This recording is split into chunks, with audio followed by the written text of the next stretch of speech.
Hey there, I am back. I decided to start a little playthrough of Twisted, a dark fairy tale. I have played this before, um, but like a number of things that I haven't played in some time, um, I don't remember all the specifics as far as like how to get every ending or things like that. So, um,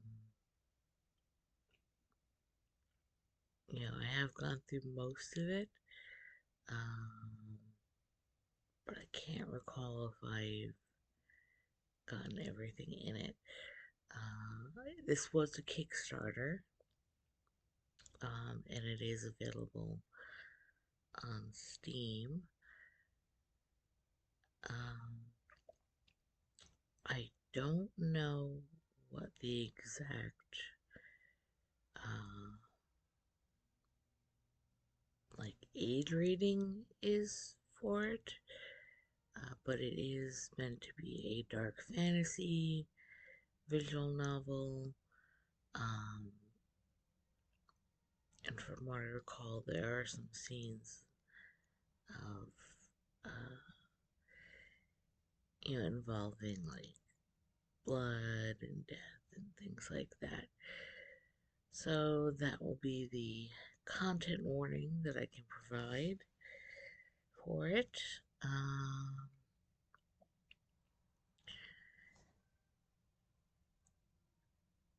and I will bring it up shortly.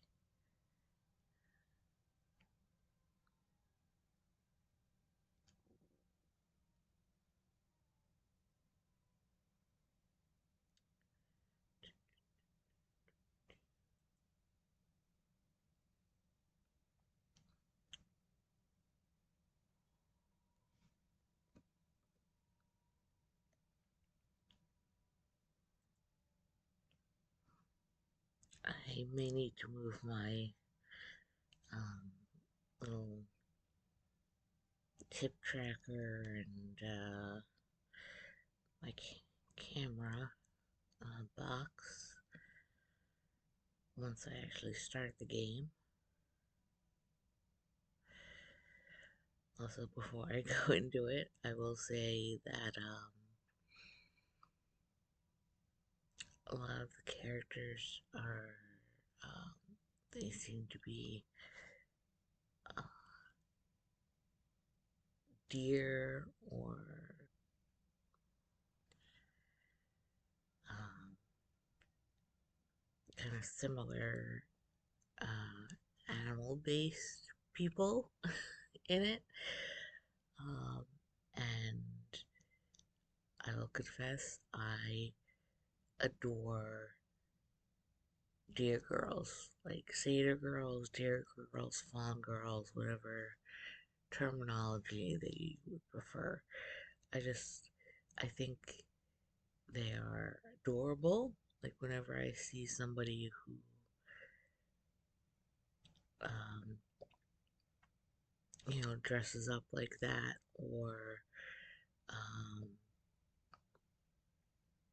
like whenever there are characters like that, they're just they're so cute, and I want to cuddle them so badly.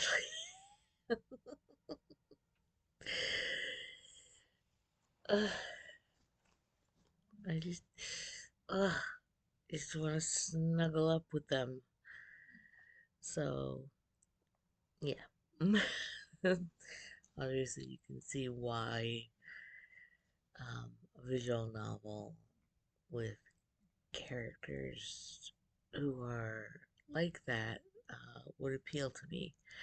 Also, I'm kind of in an awkward position here, um, because once again the cat has decided to lay right where I would be putting my hand with the mouse, but Um, yeah, he's kind of claimed that spot, so I'm trying my best to um, play around him because he's all snuggled up and yeah, you're snuggled up next to me, aren't you? Giving him pets real quick. Oh, he's adorable too. Right. um, hopefully the game audio isn't too loud. Let me see.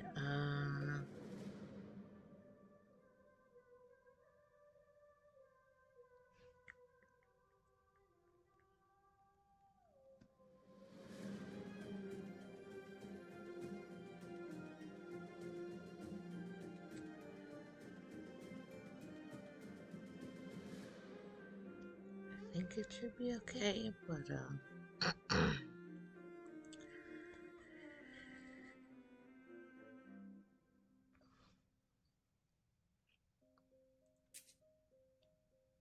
and I'm gonna start from a fresh, um, you know, a fresh playthrough.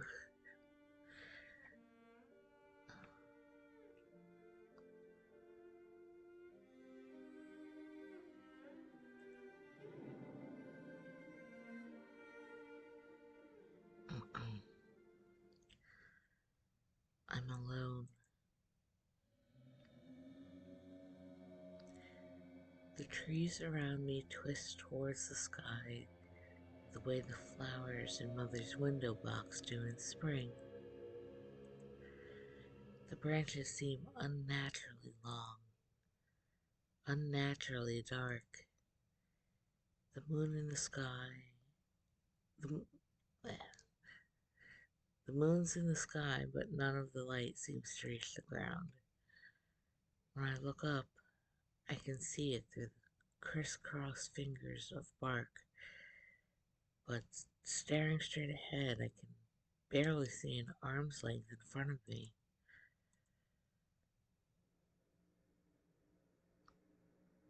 There have been times when no one else was with me. Even still, they were always just in the other room, just out the door, just down the street. Few friends, small family, watchful neighbors. Not anymore. I'm alone. The air smells like dead leaves and something sour I can't name. There's no sound here, not even birds. It's so quiet, every rustle of my clothing makes me flinch. But I'm not scared. In this place, being alone is the best thing I could possibly be. I look over my shoulder and stare hard at the way I came. If I squint enough, I think I can almost see my mother's face, hear her voice. Go, go! You must. You must go, and you must not come back. I never thought I could regret confiding in my mother. She's the brightest woman in the village and the kindest. That's why the elders rely on her. That's why I know I can trust her with anything. Yet, I am alone.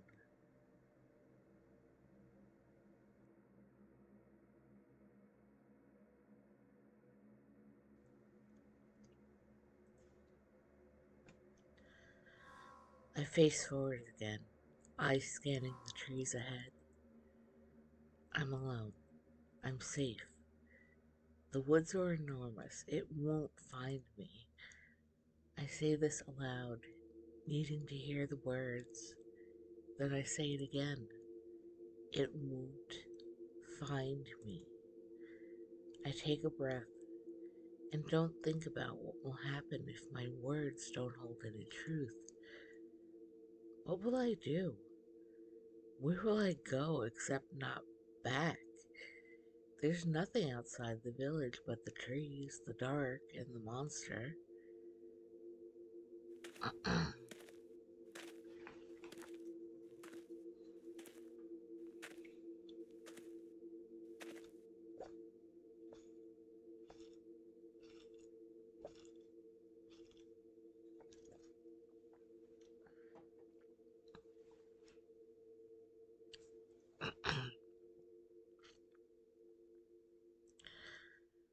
My next step feels like I made it while wearing bricks tied to my shoes.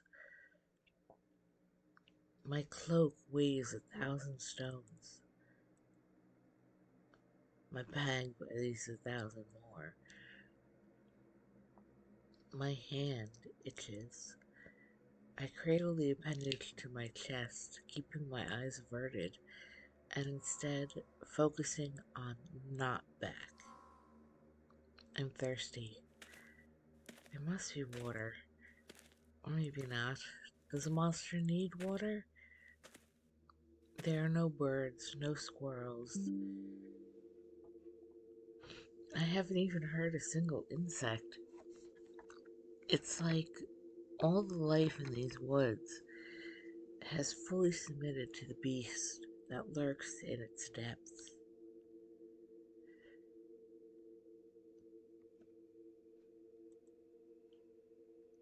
I miss the birds.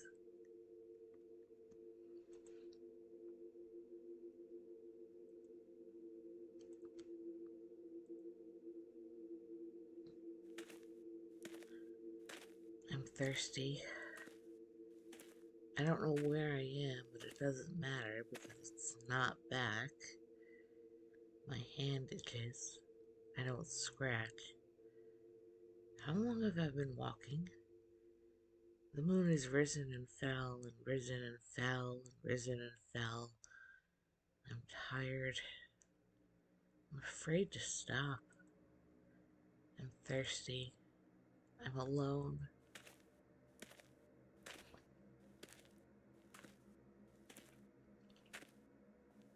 The sound of crisp leaves crunching underneath my feet is my only companion.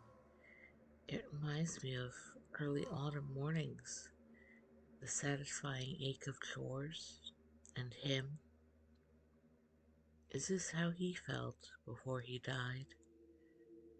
No, he wasn't alone. I'm lucky for now. When I stop being lucky, when it finds me, maybe I'll see him again. The teachings say we'll all meet once more in the after. The elders are never wrong.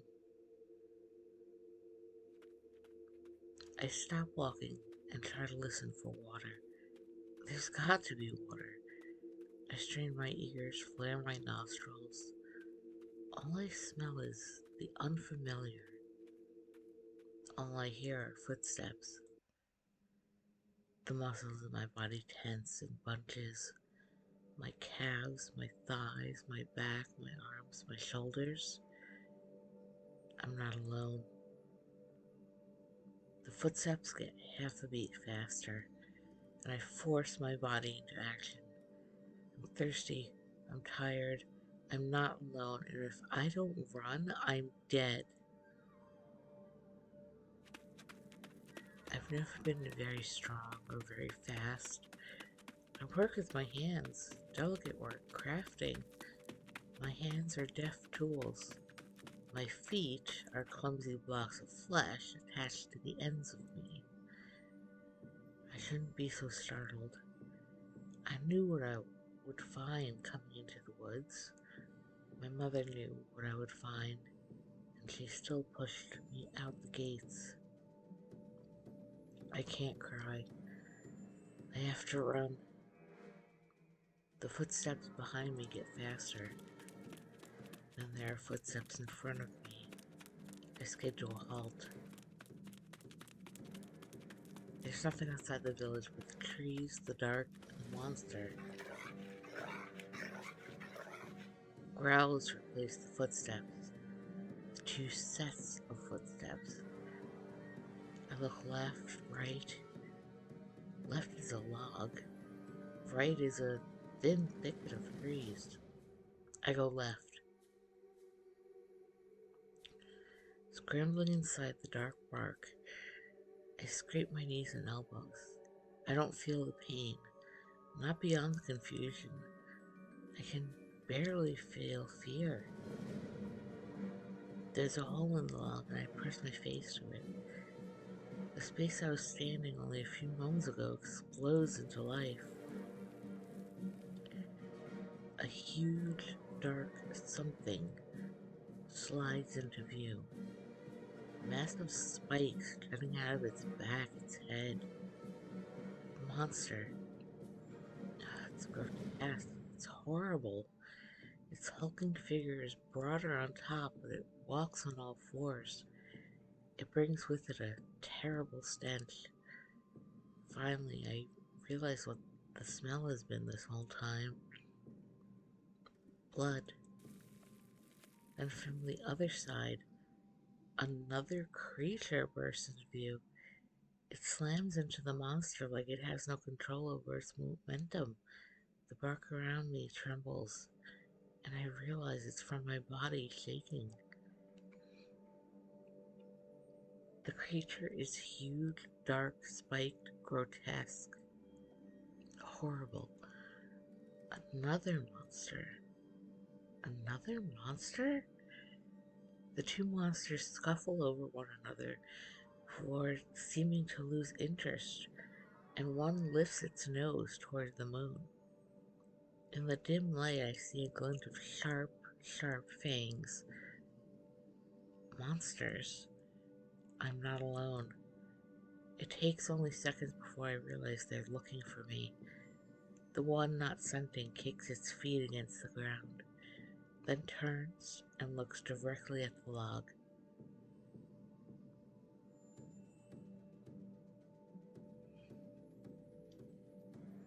Our eyes meet.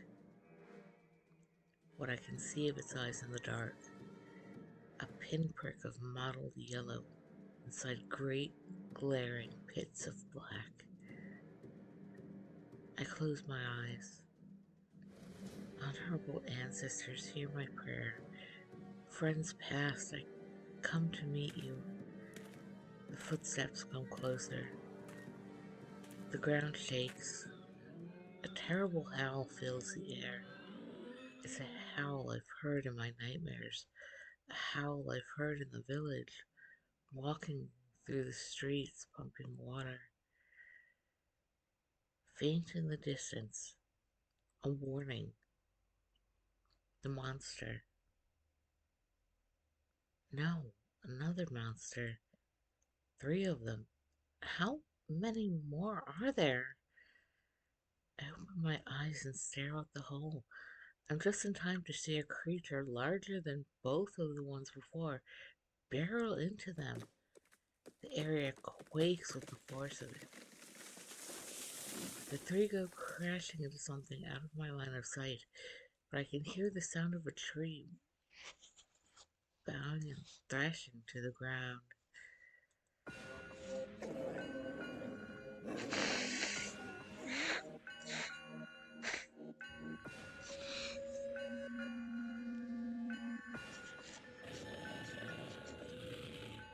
The growling grows louder, wet. I have to move. I wriggle free of the log, dragging, pushing myself free. When my lower half is out, I crouch behind the log and risk glancing over. The larger monster sinks his teeth into another's shoulder. It howls loud enough to make my ears ring, and I scramble back, quivering so hard I can't feel the ground. Blood, black in the moonlight, spills on the leaves. The larger monster rips into the other 2 like a dog into a child's doll.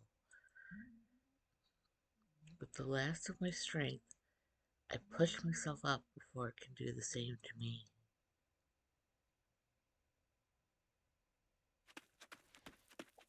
I run and run, and the only footsteps I hear are my own. Monsters. Monsters, three, maybe more. They eat each other. They would eat me.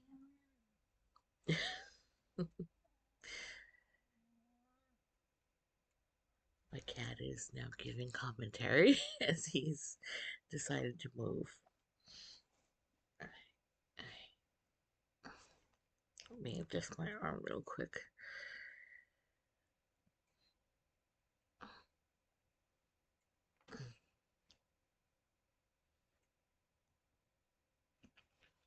Right. One monster is bad enough. One monster stole people for their beds at night. One monster lurking in the woods, taunting us with the knowledge that the only safe space was behind the village walls. Now there are monsters, plural. There are monsters, and my mother told me to go and not come back.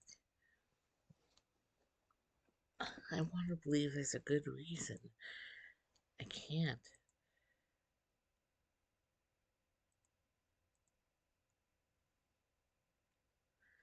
I smell water. Faint, but it's there. A stream. Maybe the same one that runs through the village. It smells like hope. Eventually, I have to stop running. My legs are numb, and the clumsy appendages on the ends of them are throbbing in protest. I glance down, and my heart stops when I see a large hole in the side of my bag. I drop to my knees, taking inventory. One loaf of bread, one apple, one piece of jerky, one bar of sweet chocolate, an extra pair of clothes, a bar of soap, my needle and thread, my flask. It's all there. Relief floods through me so suddenly it starts spilling out of my eyes. I inhale sharply but can't get enough air. I have to be quiet, but I can't stop. Alone. I'm alone and I'm not safe. And my mother told me to go and not come back because my hand itches. I pick up the flask and take a long drink. I was supposed to save it, but I can't breathe. Lukewarm water wets my parched throat and gives a little clarity to the jumbled thoughts beneath my antlers. I'm able to quiet. I scan the trees around me, but there are no footsteps, no growls. I'm lucky. I can't afford to be so careless again. I take my bag and move over to a thick tree, curling up at the base as if that spot is any safer than any other. I pull out the needle and thread and begin to take care of the hole. The repetitive motions slowly settle my shaking hands. I prick myself on purpose. It's familiar. It's good. I do it again. Instead of watching the spot that itches, I focus on the drop of blood smeared over my thumb as I work. I take my time. When I finish, all that's left is more walking, more trees, more fear. I'm so tired. I want to sleep. Would that be safe? If I could find a place. No, I should keep moving. Exhaustion is difficult to bear, but it's not death. Does it even matter? There's nowhere else to go. This forest is my world now. Hmm. Let's see.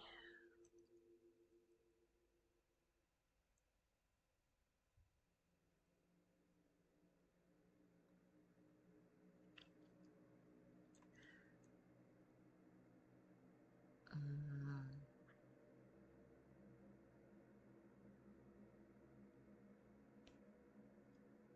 let's do this one first. No, it doesn't matter. If I keep going as I have been, I'll die anyway. My body needs rest. I stand, finding that keeping myself upright is much more difficult than before I sat down. On a whim, I turn and look up the tree. Not far above is a hollow in the twisted bark. Large, dark. I'm tossing my bag up before I make a decision whether to use it or not. I hear my bag land with a hollow sounding thump. I can't see from where I stand. Space must be deeper than it appears from the outside. Good. The monster won't find me. The monsters won't find me. I reach up to the edge of the hollow, jumping up to give myself the boost I need. My arms support my weight for only a few seconds before I crash back to the ground with a grunt. Come on, Sage. I jump up again, this time managing to keep my grip for longer than a few seconds. I pull myself up, and it feels like my arms are going to quiver apart from the strain. Come on, Sage. You've come this far. You're alive. You're alone. And there are monsters, but you're alive. You haven't come this far just to roll over. Come on, Sage. With a gasp, I drop down into the hollow, landing on my shoulder and knocking my hip, but feeling nothing but relief.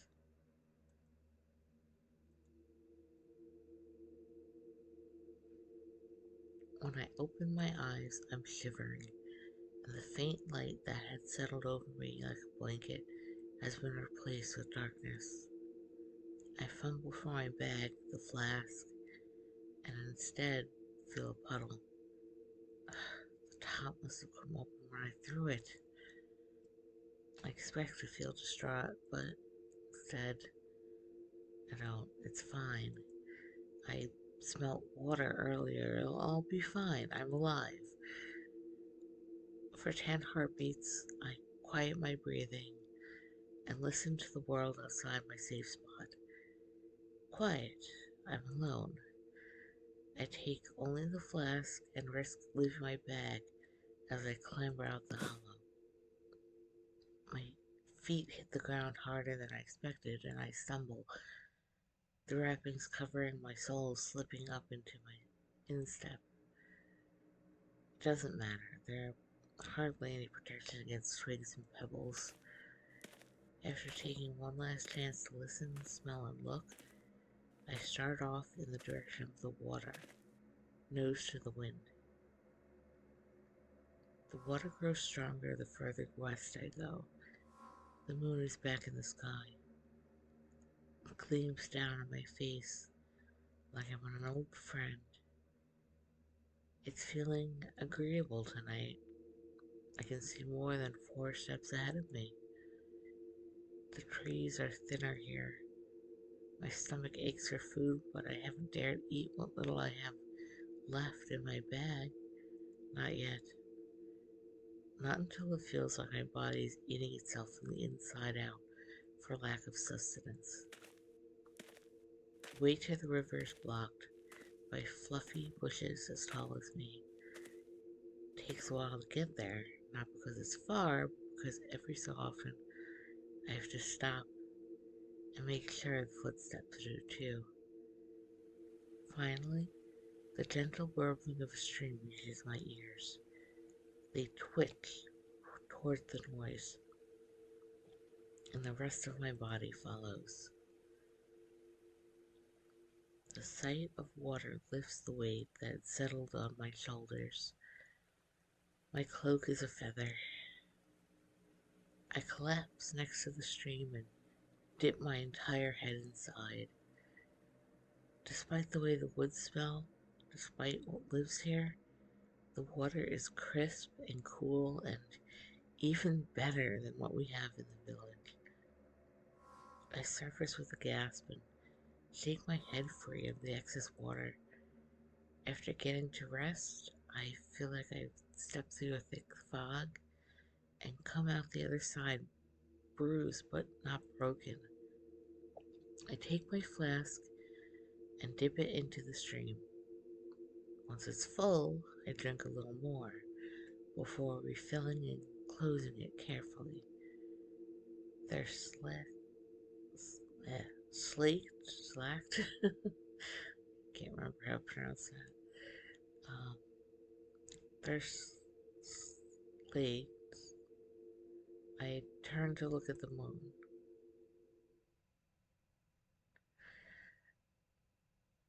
Instead, I see a figure further down the stream bed, great spikes jutting from their body, silhouetted in the moonlight. I stay very still. It doesn't move for 4 heartbeats. On the fifth, I turn and scurry away, keeping low to the ground. When I reach the hollow, I climb back in and press myself against the tree bark.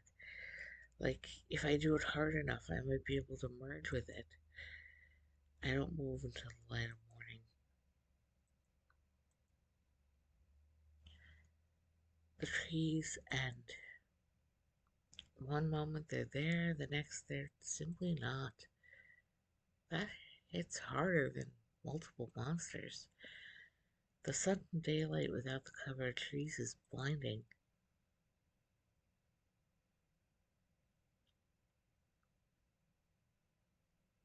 The sun is quivering in the sky. I'm tired, sore, and I stand at the edge of the world. It takes minutes before I convince myself to step out from under the trees.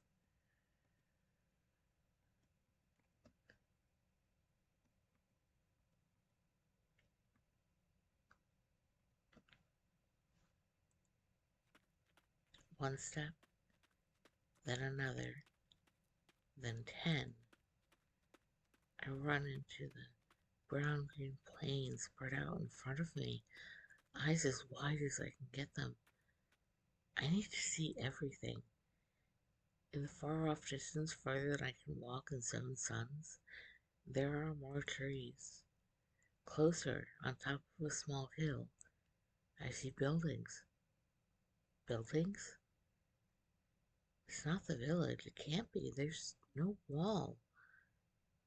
I thought there was nowhere else to go. Now that there is, I feel more frightened. I know I shouldn't. The elders are wrong about the monster. They were wrong about the forest. Buildings means people. How can they live here so close to the woods? With no protection? Who are they? There's nothing outside the village but the trees, the dark, and the monster. It takes the better part of the day to reach the buildings. Most of them are falling apart. The Knot Village is mostly built like a grid. It reminds me of the village in an odd way. The roads are mostly dirt, just a few stones interspersed throughout, rather than the crisp cobblestone streets back home. My footsteps disturb the dirt and it feels like I'm trudging on something that matters. Further in, there's a large circle of buildings, and in the center, the largest structure yet. Were not for the lines of age running down the walls, I would have thought it was made recently. I reach out and touch the stone. It feels like sacrilege. I can't ever go back to the village. No one's ever left before. No one who wasn't taken by the monsters. No one's allowed to leave. No one can leave. My mother risked punishment by the elders for getting me through the gates. I'll never know if she was caught. More rested, less panicked.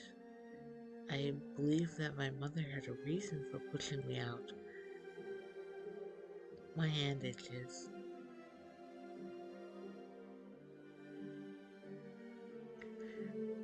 Finally, I pull off my glove, staring hard at the black rash spreading over my wrist. You're never supposed to scratch. Mother's never said anything about what you are supposed to do, though. She's a healer, but she didn't even give me a cream to rub over it. Something like what she used on him after he fell into the poly bushes. I made him gloves to wear after that. He never took them off. Something like a smile shifts my lips. My hand itches. I sigh and pull the gloves back on. A distraction. There's plenty to distract me. A whole new world. I walk to the doors of the stone building, reaching out and pushing. My first try does nothing but make dust flee down onto my nose. I push again, harder, and the door grinds open. There are rows and rows of decomposing cushions spread out over the floor patterned with stones. They might have been brightly colored once, but now they're all dull and dusty. Wooden pillars supporting the roof have elaborate carvings on them. The most interesting thing is the wall near the front, where it feels like the altar would be. There are larger than life pictures drawn on it, words and glyphs that are strange to me. I at once recognize them and don't. They look as familiar as they do odd. I squint and move closer. Separation. Maybe. It could be break, or maybe destroy? There's something wrong with the character. I look over the rest. Here. That one's clear enough. Pride, or maybe honor? Family, or acquaintances, or mentors. It's frustrating. None of these lines are quite right. Foolishness. Who? Sorry. Who are you?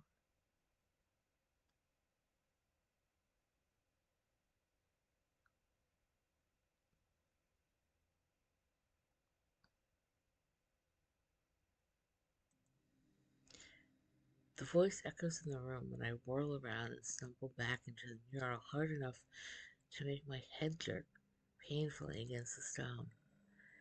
I wince, but don't move away. There's someone. Where did she come from? She had to come from the village. But when? She's not like me. Sweaty, haggard, stained. She's clean, pure. Her priestess's robes don't have a single wrinkle, and her eyes are sure and kind. The staff she's carrying makes my nerves settle. I have to be safe with somebody holy.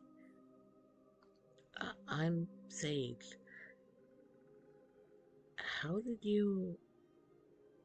How did she make it out of the woods? How did she find this place? Why did she leave the village? There are too many questions and not enough room in the sentence to ask. Sage, nice to meet you. She bows low enough that I worry her antlers will scrape the floor. Then she straightens and steps toward me. Her eyes flick from my greasy hair to my dirt-stained clothes and scraped up knees. Of all things to feel right now, self-conscious shouldn't be one of them. My name is Anna. Anna. Her name sounds like her somehow. Fresh, clean. Now, where exactly did you come from? Where did I... The village. Anna watches me. The village. Yeah, where else would... Where are you from? Is this... Is this where you live? Are there others here? Anna abruptly laughs, and a brief high sound. The lingering sweetness vibrates like a bell in the air before disappearing as it stops. Of course not. Does it look like anyone lives here? She can't mean that there are other places, other buildings, other people? There's nothing outside the village but the trees, the dark, and the monster. The, the familiar chant makes me feel foolish. So, you came from this village to here. Why? Why? Where to begin? I curl my fingers lightly into my palms. The last time I told someone about the strange something creeping toward my wrist, I was told I had to go and not come back. But I've already gone. I look at Anna, whose fingers twist curiously through her hair.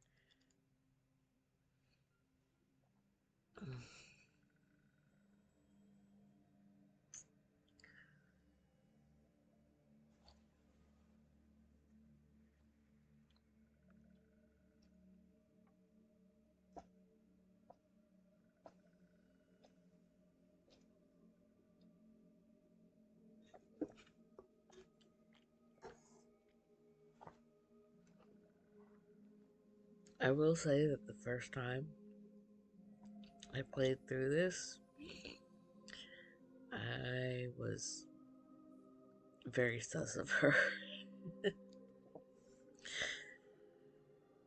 It's like something about her. I was like, I don't know if I should trust you.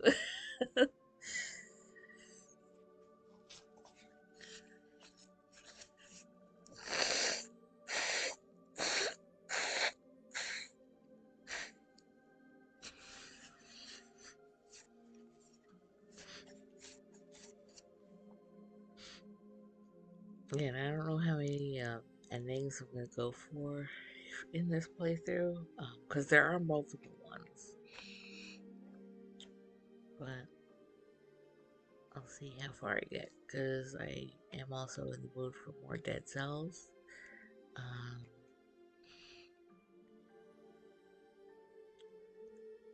so I'll see.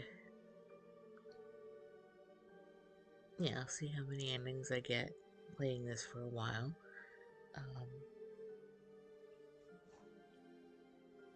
and I can't promise I'll get like the, what we consider like a true ending or good ending or whatever. Um,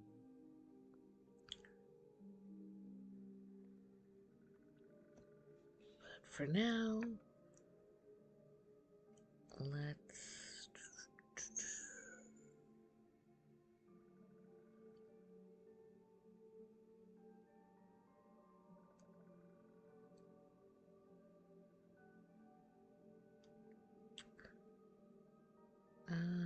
Let's do this one. I can trust her. It's a relief to see another friendly face after so long with nothing but the trees and the monsters. Carefully, I pull off my glove. Anna's eyes immediately dart down and then glimmer with a strange light. She lunges forward so quickly I stumble back into the wall again, then takes hold of my wrist with one delicate hand. The other lifts her staff and drops it again, the sound echoing more than it should in the stone building. Oh, oh, good, good that you found me. Or did I find you? I'm surprised you made it through the woods as you are, with all the thorn. Thorned? I'm looking for the Alpha. You didn't happen to see it while you were going through, did you? I'm sorry, I don't understand. Anna lets out a short huff, looking back down at my hand and turning it this way and that. Well, you couldn't have missed them. They're not exactly quiet. She tilts her head, a small furrow appearing before her brows. Then again, if you're still alive, maybe you got lucky. Those. The monsters? They're called Thorned? Well, we have to call them something, don't we? They're certainly not people anymore. Time slows down. Not people anymore? Not people anymore. Yes, you're very lucky I found you. You're not wrong to call them monsters. There's only so much I can do at that stage. Now, let me take care of this. Oh, wait. How do you feel? How? I can't breathe. Those Thorned used to be people. What happened to them? Yes, you are. Are you having any particularly violent thoughts? Craving for flesh? Do you feel warm? No, I don't understand. That's all right. There's plenty of time to explain for now.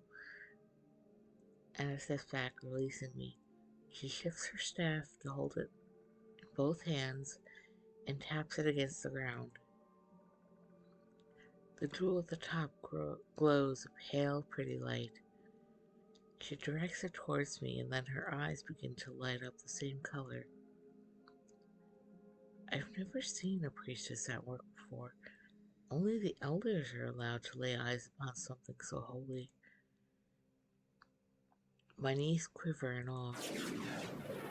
A light from her staff abruptly flashes, disappears, then reappears on my hand over the rash. Just for a second. Anna seems to shiver, not her body, but the image of her, like she's not really there. Then she lowers her arms and directs a smile at my hand. Let's see. Yes, this should do for now. Gorgeous. Gorgeous? She runs slender fingers over the mute of my thumb, the sensation tickling up the lines in my hand. For now? She lifts her head and blinks, like she'd somehow forgotten I was there despite fondling my hand. Well, the spell's not perfect yet, of course. Right. Don't worry. You'll be perfectly alright for now. For now. As I was saying, the Alpha. Did you see it? I'm not sure what it is. The big one. It is the oldest, the most twisted. I've been testing spells in these parts for ages. I want to test it.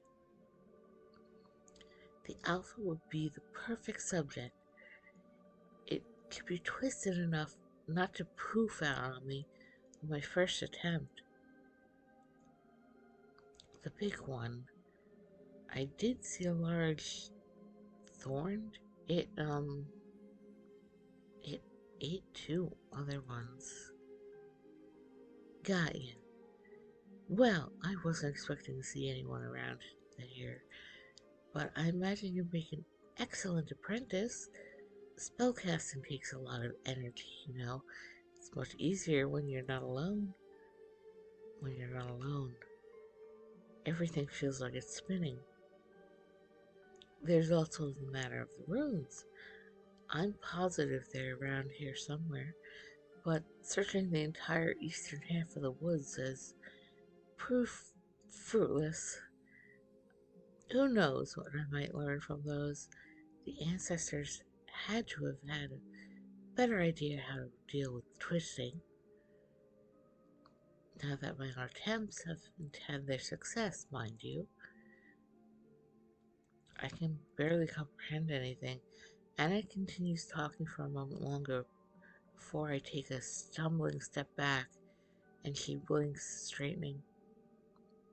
Are you alright? I'm sorry. I'm not feeling very well. Oh, that's no good. I can't have my new apprentice in less than tip-top shape. Her eyes smile at me first, then her mouth. There's a house that's still in relatively good condition that you can rest in. That's probably for the best anyway. I'll help my. It'll help the magic in your body. It'll help the magic if your body is resting.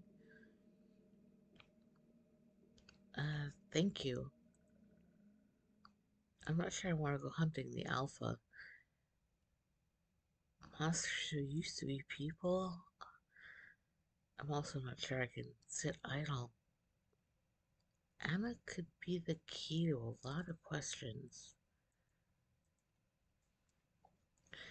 The house Anna directs me to only has a partly intact roof, but the walls and the illusion of privacy make it all too easy for me to drift off. I'm still exhausted from traveling. Hearing what Anna has to say didn't help. Thorned, I clutch my hand tightly to my chest, a tremble running through me. I don't feel any different. I'm not a monster, I'm me. How does one become thorned? Why? I was too frazzled to ask. There are so many things I don't understand, but my thoughts won't focus on anyone. I don't want them to. I just want sleep. I just want to dream and pretend I'm back home, back in the village, back behind the wall. Around Anna, her energy surrounds her like a wall of holy light. She feels safe. I doze on and off until finally falling into a deep sleep.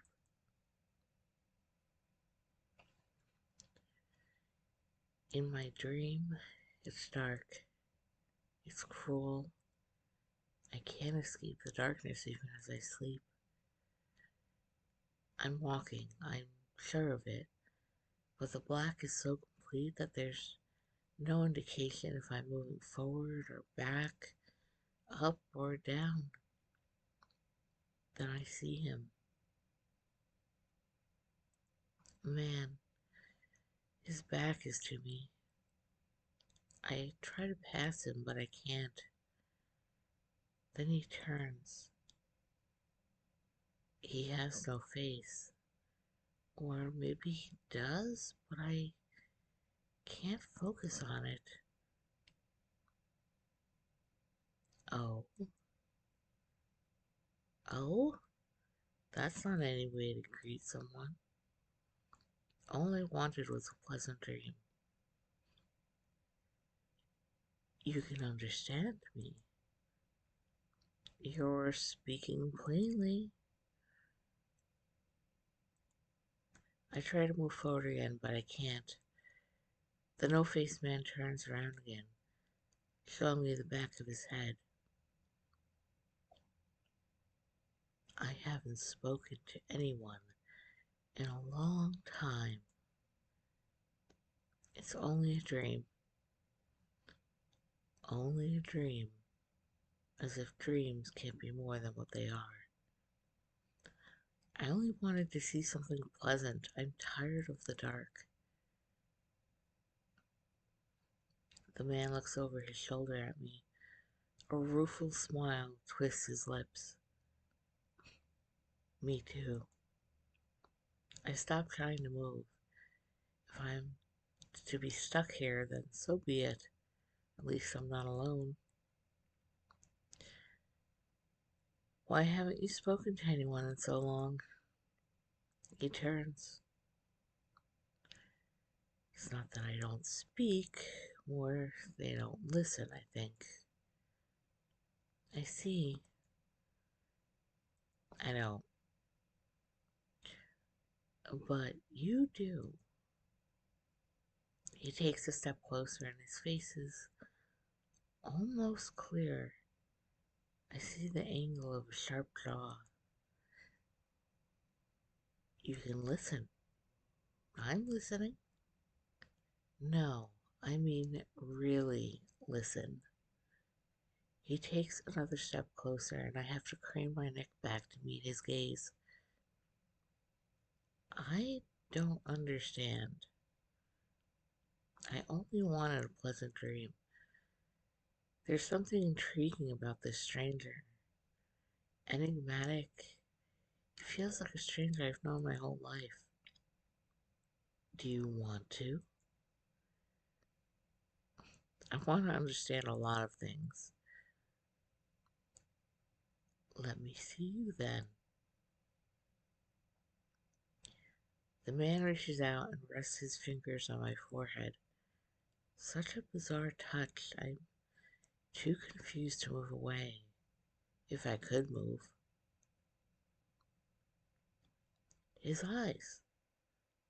I can see them now. He has tired eyes. Weary like a hunting dog years past its prime. His fingers are long and cold. They send a tremor through me. Meet me at the edge of the woods. I will show you not all dreams are simply dreams. The man steps out of the darkness.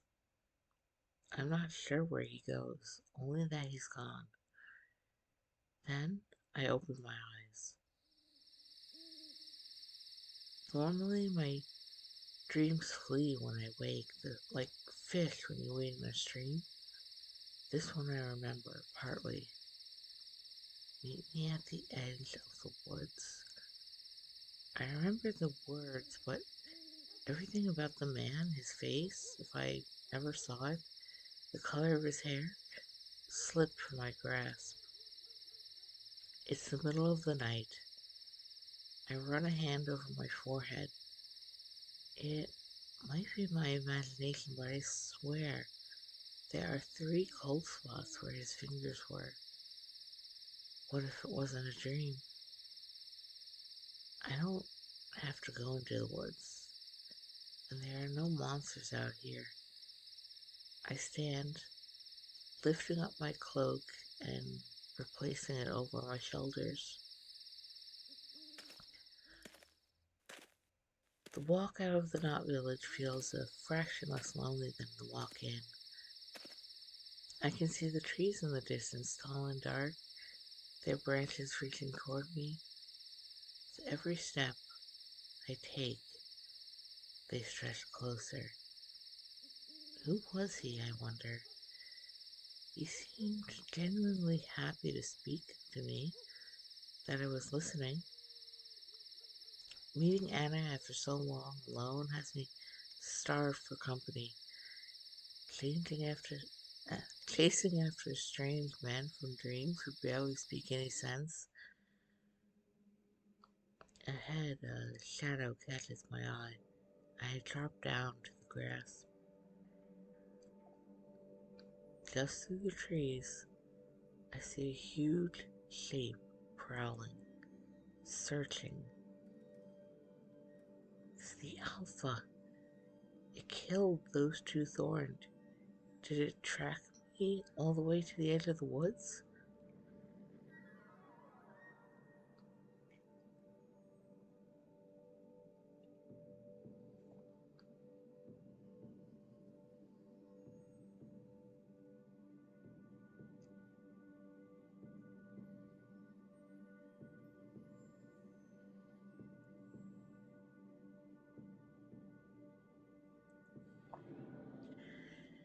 If it really wasn't a dream, then that man is out here somewhere. He's in danger. I suck in a deep breath, cautiously pushing myself to my feet.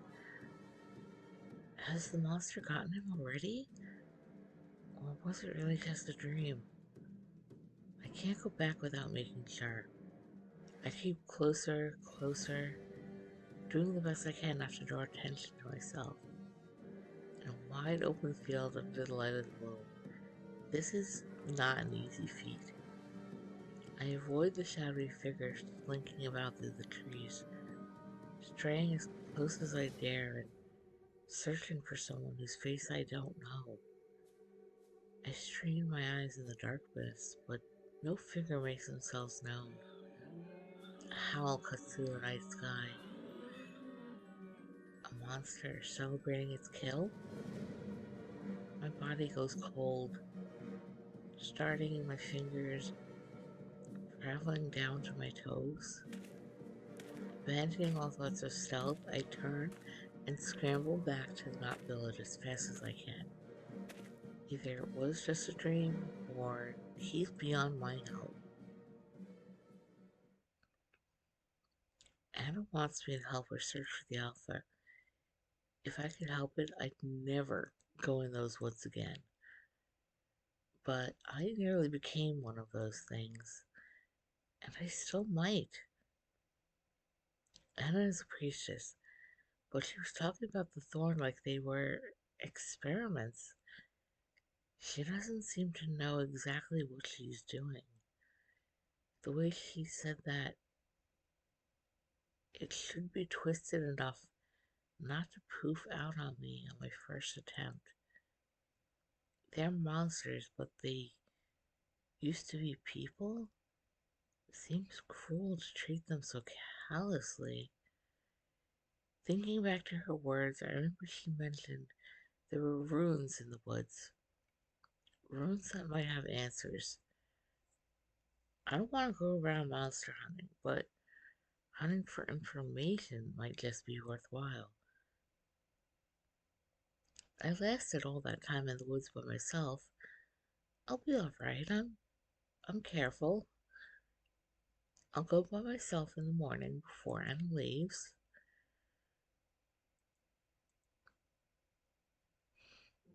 I take a deep breath in as I wake. The musty air around me fills my lungs.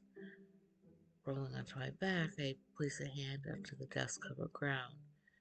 Push myself up with little effort. My eyes flutter open. The dusky, unfamiliar room fills my vision.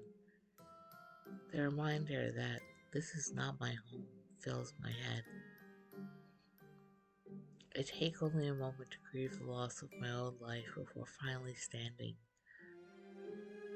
One last look around tells me that there's nothing of note in the hut, so I turn to the door and step into the new day. Dewy grass caresses my sore feet, the cool water sending chills up my legs. The trees in the distance are menacing, reminding me of the terror-filled night before. The promise of what lies within lingers.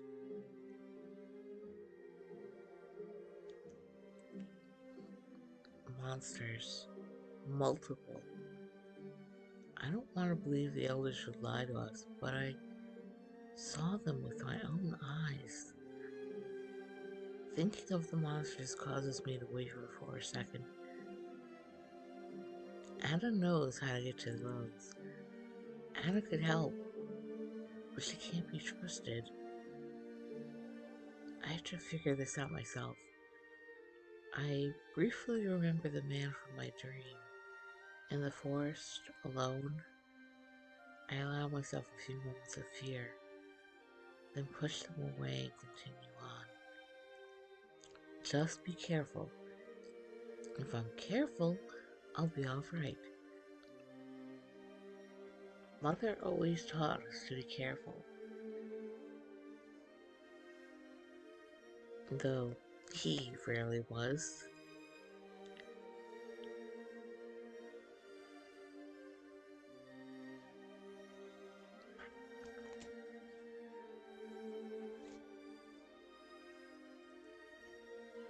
I caress my hand, smiling as I remember all the times I had to stitch his clothing back together.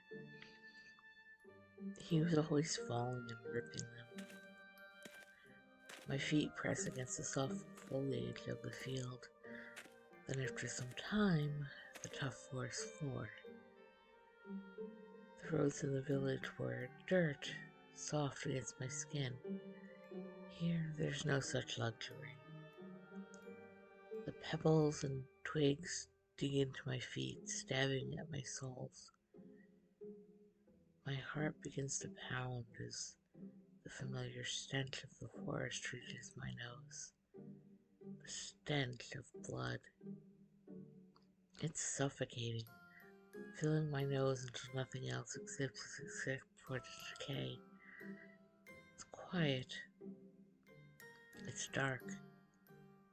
Quiet, dark. All I hear are my footsteps.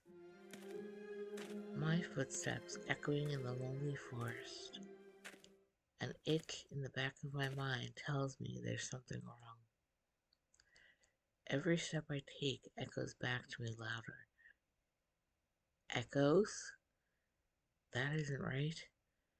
I move quicker, my mind reeling as I realize what the echoes mean. Extra footsteps have joined mine. I briefly scan the area. As I move quicker, I see a nearby bush. There's nothing else. I dive toward it. I gasp for breath, my attempts to silence myself failing. My heart is racing, pounding so loud, I'm sure the monster can hear it.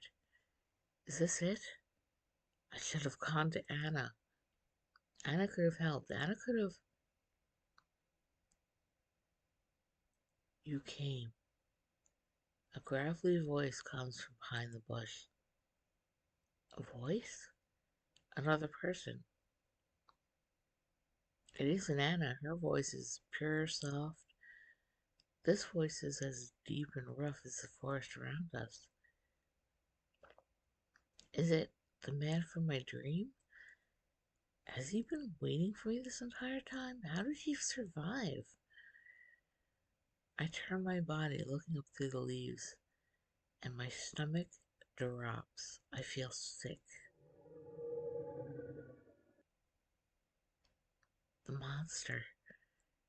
The monster. The alpha? I thought you were not going to come. It speaks again.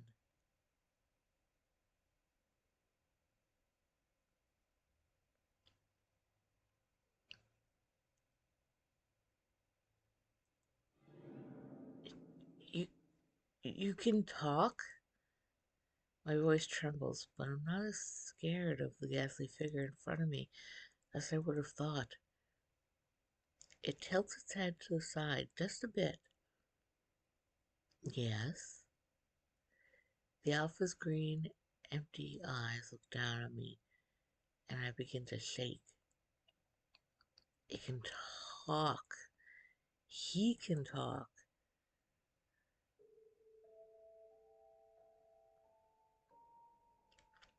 I stand slowly, carefully.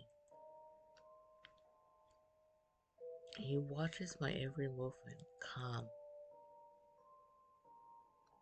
You are like me. What? My eyes scan his twisted antlers, his long, emaciated body. We look nothing alike. He takes a step towards me, a hand reaching out in an almost gentle motion. His eyes stay locked on mine the entire time. The monster grabs my hand and brings it towards his face. My heart skips a beat.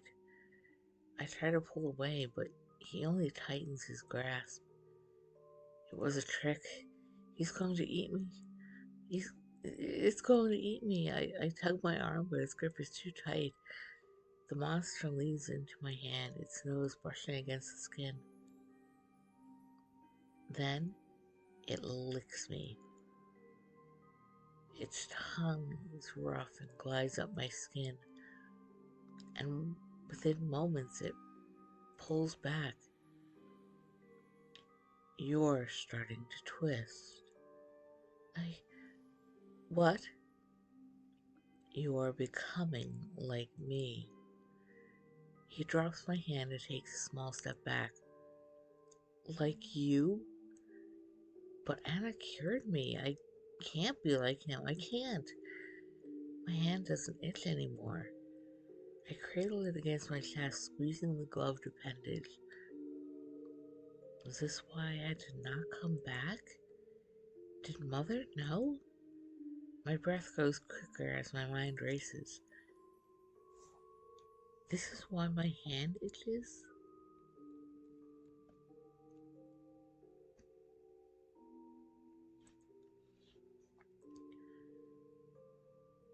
I came to the same conclusion earlier, but now this monster confirmed it. This talking monster. Can he be trusted? Could Anna be trusted? My mind reels once again, and in the village we never had to worry about who we could trust. He stares at me unmoving. Green, glowing eyes, thin, long body, huge, twisted antlers. A roar echoes out in the woods behind us. His head snaps up to where it came from. With me. What? Come. He lets out a grunt, grabs my arm, his hands rough as bark. His pace is quick, his back heavily hunched as he walks. Where are we going? He doesn't say anything. What are you? Questions race through my head. I can't keep myself from blurting them out. There's nothing outside the village except the trees, the dark, and the monster. My eyes look back toward the place I'd left for a second, but only a second. Rays of sun break through the leaves. Leaves spatter patterns of light on the floor. There's nothing outside the village except the monster. My breath hitches and my eyes burn, but the monster keeps walking. Are you going to answer me? I feel bold. He hasn't hurt me so far. His grip, though firm, isn't painful. You are not safe. Any words I could have mustered up leave me. Is he caring for me? Or threatening me? It's hard to tell. I move faster to match his pace, curiosity beating out any other feelings. Fear, common sense, the pain in my tender feet. What is he? What happened to you? My mind reels for a minute, remembering what he said. What's happening to me? He doesn't answer. Where are we going? You told me you want to understand. A frown crosses my face at the non-answer. Where are you taking me? I try to sound firm, though my voice comes out meek. I'm taking you to where they are left. They? Who's they? He doesn't answer. Leaves and twigs crunch beneath his heavy steps. I pull my arm back in protest, but he only tightens his grip and pulls harder in response. Ow, you're hurting me! His grip loosens, but he doesn't stop moving. I let out a sigh. There's no point in fighting him. He'll win no matter what. Following along complacently, my mind drifts off.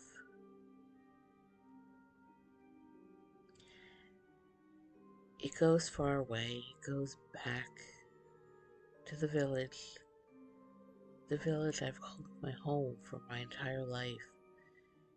The village with giant wooden walls, a small, smooth cobbled path. The village that's covered with lush green grass, flowers of every kind, and small stone huts. The village where it's safe. My mind goes to my mother, and I can only pray that she's okay. He shouldn't have made me leave. Nobody just leaves. If the elders found out, she could get in trouble. My eyes travel up the gnarled back of the monster in front of me. I wonder what Mother would think now, seeing me traveling with this beast. Then I think of him. My heart goes sad at the thought of him, of Brad. I sigh heavily and shake my head. He disappeared so long ago, Sage. You can't be sad forever. But no matter how many times I tell myself this, my chest still aches.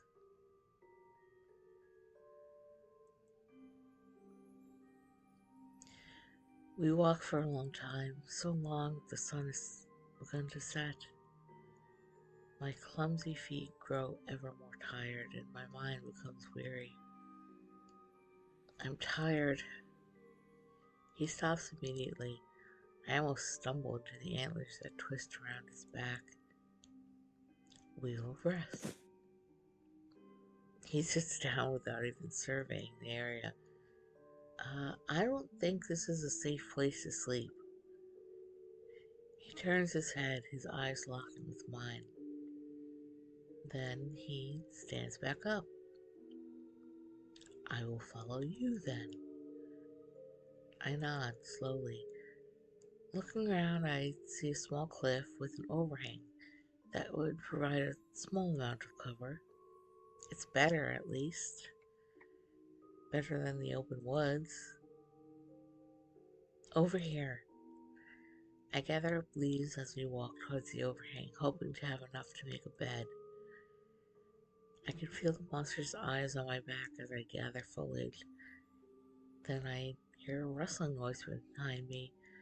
I turn my head and see that the monster is bent over and began collecting leaves as well. He stands again, eyes boring into me as if awaiting instructions. In his hand are 3 small, piddly leaves. I shake my head and walk towards our destination. Once I find a suitable sleeping place, I lay my leaves down to form a pillow and a small amount of bedding. I wasn't able to hold as many as I would have wanted, but this will be better than nothing. I glance over to the monster and watch as he drops his 3 leaves onto the ground. He turns his head to me again, then steps on the leaves and sits down. I can't help but let out a snort before nuzzling into my leaf pillow. Good night. I go to say his name and pause. He doesn't have a name, does he? Is it? What? Is it a good night? I. No, I meant. I stopped, too drained to explain what I meant. Rolling on my side, I shuffle around until I get comfortable. My eyes flutter shut as exhaustion takes over.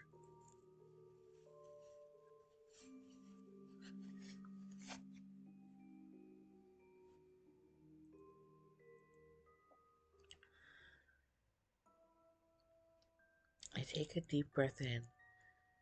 The cold air that fills my lungs is a shock. It isn't yet winter. The weather in the forest has been mild until now. Though when I open my eyes, I see I'm no longer in the forest. A black starscape spans across the entirety of what I can see. In front of me, a lone figure. I can't make out what it is.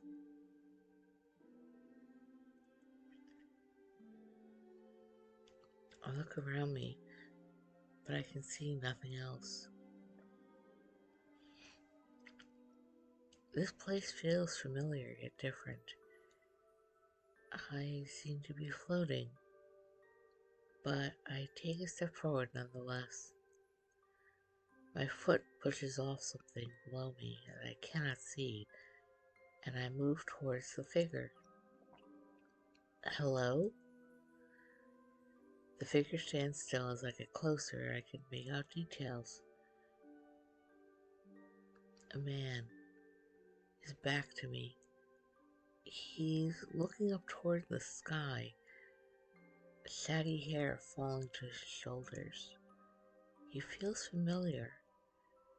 I quicken my pace as I continue toward him until I'm only a few feet behind him. I call out again. Uh, hello?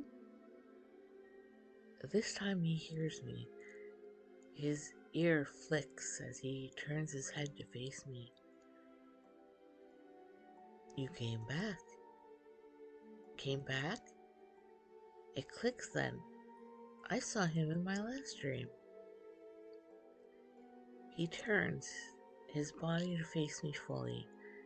As he does, I realize I can see more features of his face than before, but still not entirely clear. I went looking for you, but you weren't there. He lets out a hum. An easy, almost smile lays across his face. I was there, we just didn't find each other.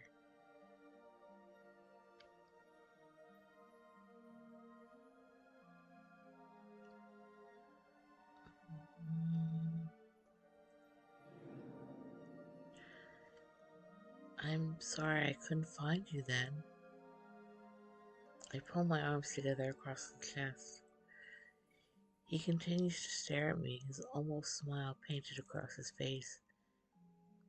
It's okay, you're here now. You came back. Thank you. I try to meet his eyes with my own, but they're still so blurry. I can't make out his face. My eyes wander around our surroundings. Nothing above, nothing below, nothing around. It's lonely. Even with somebody standing in front of me, it's lonely. A chill runs down my spine. I hug my arms to my chest. Something about this place feels odd but familiar. Dark, cold, empty. Yet, part of me feels comforted.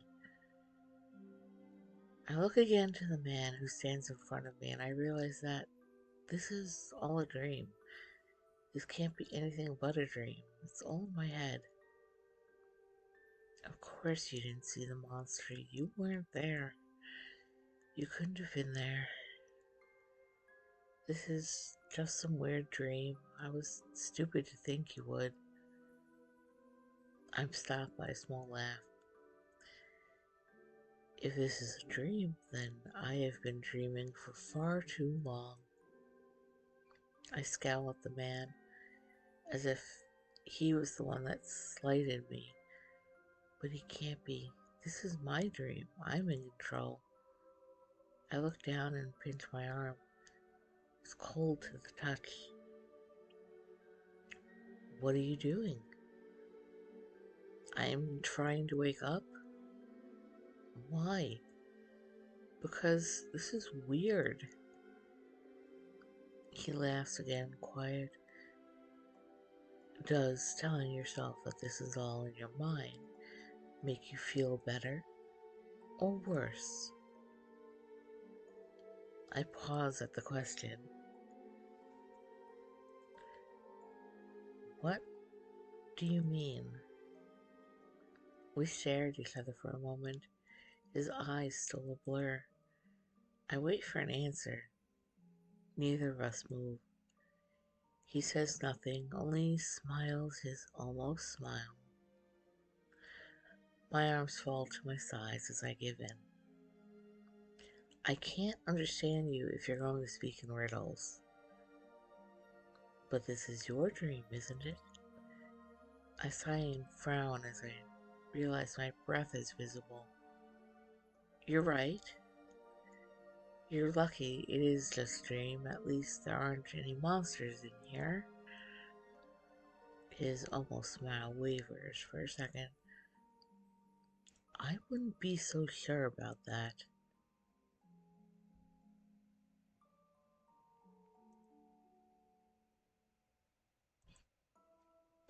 My eyes open slowly as I wake, the world first appearing blurry. I sit up and rub my face, open my eyes again, and see everything in vivid detail. It makes me think of the dream. It was almost lifelike, but not at all real at the same time. But it felt so real.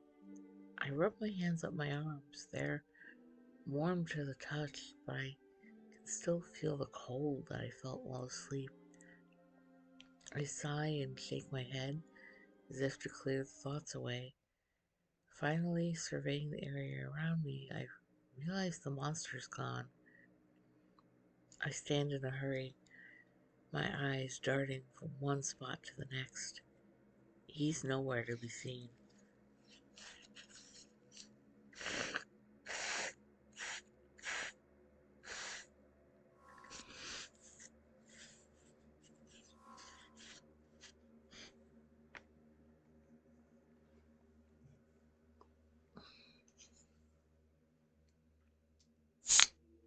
Sorry, hope that wasn't too loud. Opening another drink here. Okay.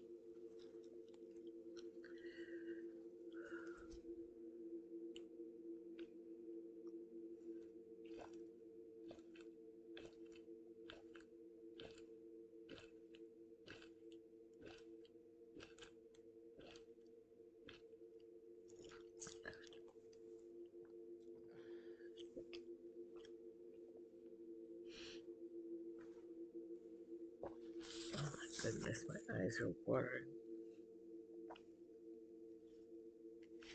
As usual.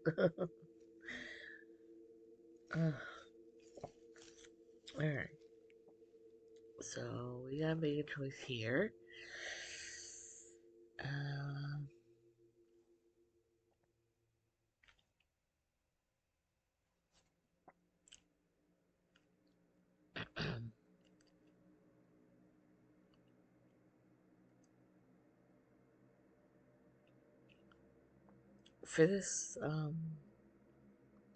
for this run through it, I'm just kind of,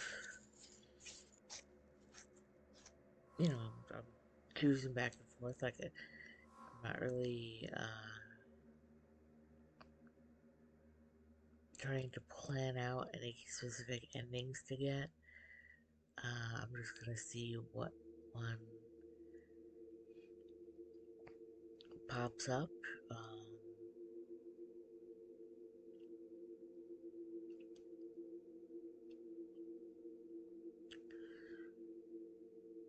so, considering that there's other creatures that we know of, um, I'm gonna choose the wait here option rather than make a bunch of noise. I feel panic building in my chest, but force myself to calm down.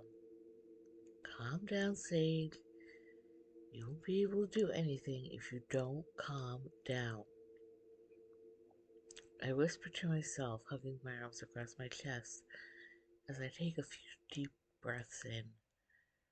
My eyes scan the area again, slower this time. Nothing of note sticks out to me.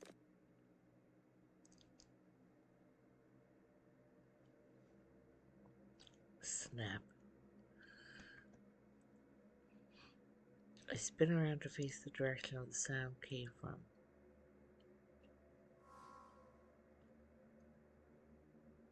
Calm, Sage. Calm. I spelled the word calm out in my head, taking a small step toward the cliffside and away from the noise. Then the hulking monster steps out of the trees before me. I sigh, a breath of relief. It's just you.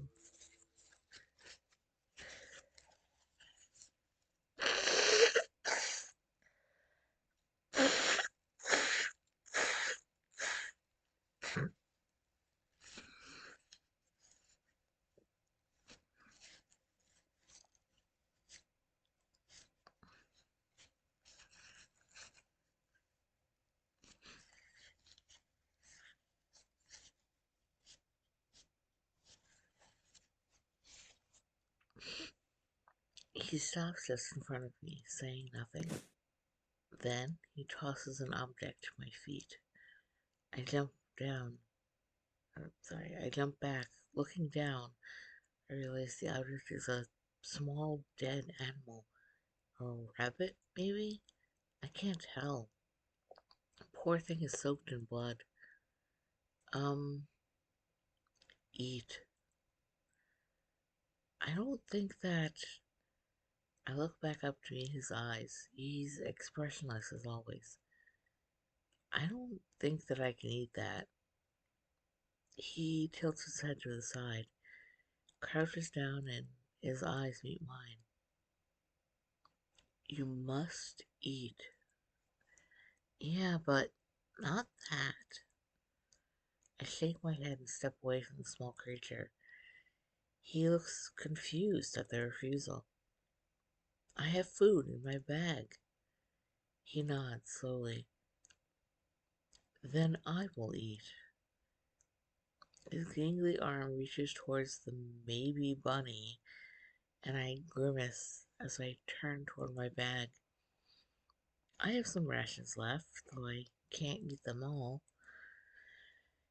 They won't last me much longer. I frown, but pull the apple from my bag.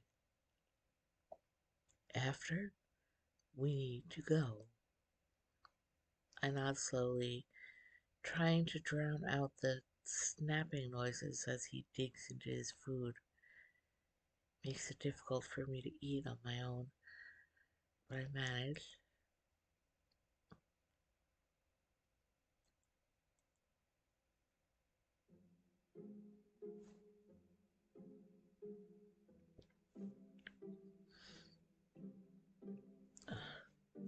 Sorry, one sec.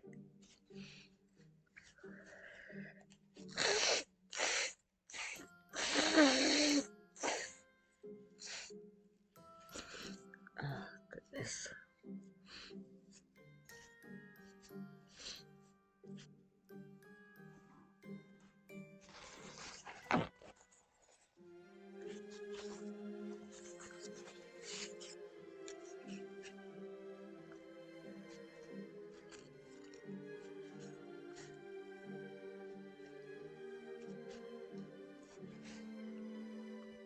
Okay.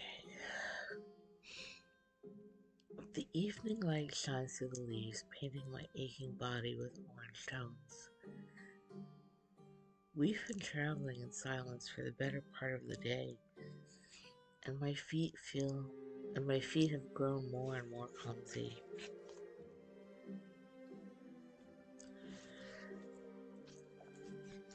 We're almost there.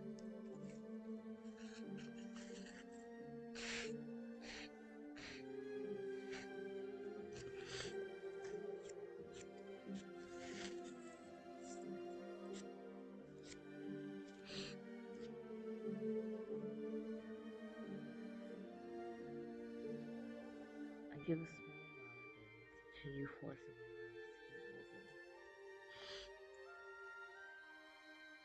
keep moving. His hand stays lashed around my wrist. It's warm. The forest stinks, and the further we walk, the thicker the stench becomes. Sweet scent at first now smells of rot, decay, more blood. The silence between us makes the scent difficult to ignore, with nothing to keep my mind off of it. So, he doesn't react to my voice, keeping his pace as if he were ignoring me. There was a woman back at the village. The only response I get back is a grunt. Her name is Anna. She's a priestess. Priestess? He turns to look at me, a frown covering his dark face. She has been seen. She is dangerous. Dangerous? She seemed so nice. I give him a confused glance, stumbling over my feet. As I try to keep up with his brisk pace, he pauses, waiting for me to catch my footing. She hurts the others. He continues forward once again, slower now than before. It must be for my sake. Oh, she's trying to help them for their own good. His hand tightens around my wrist. It's almost painful, but it's only a second before he loosens it again.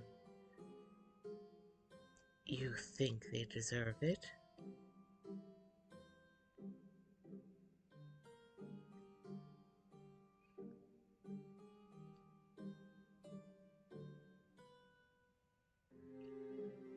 So based on what the characters said earlier, how they were like, hey, it's kind of messed up if you're experimenting and don't really know what you're doing, we'll choose the no option for this one.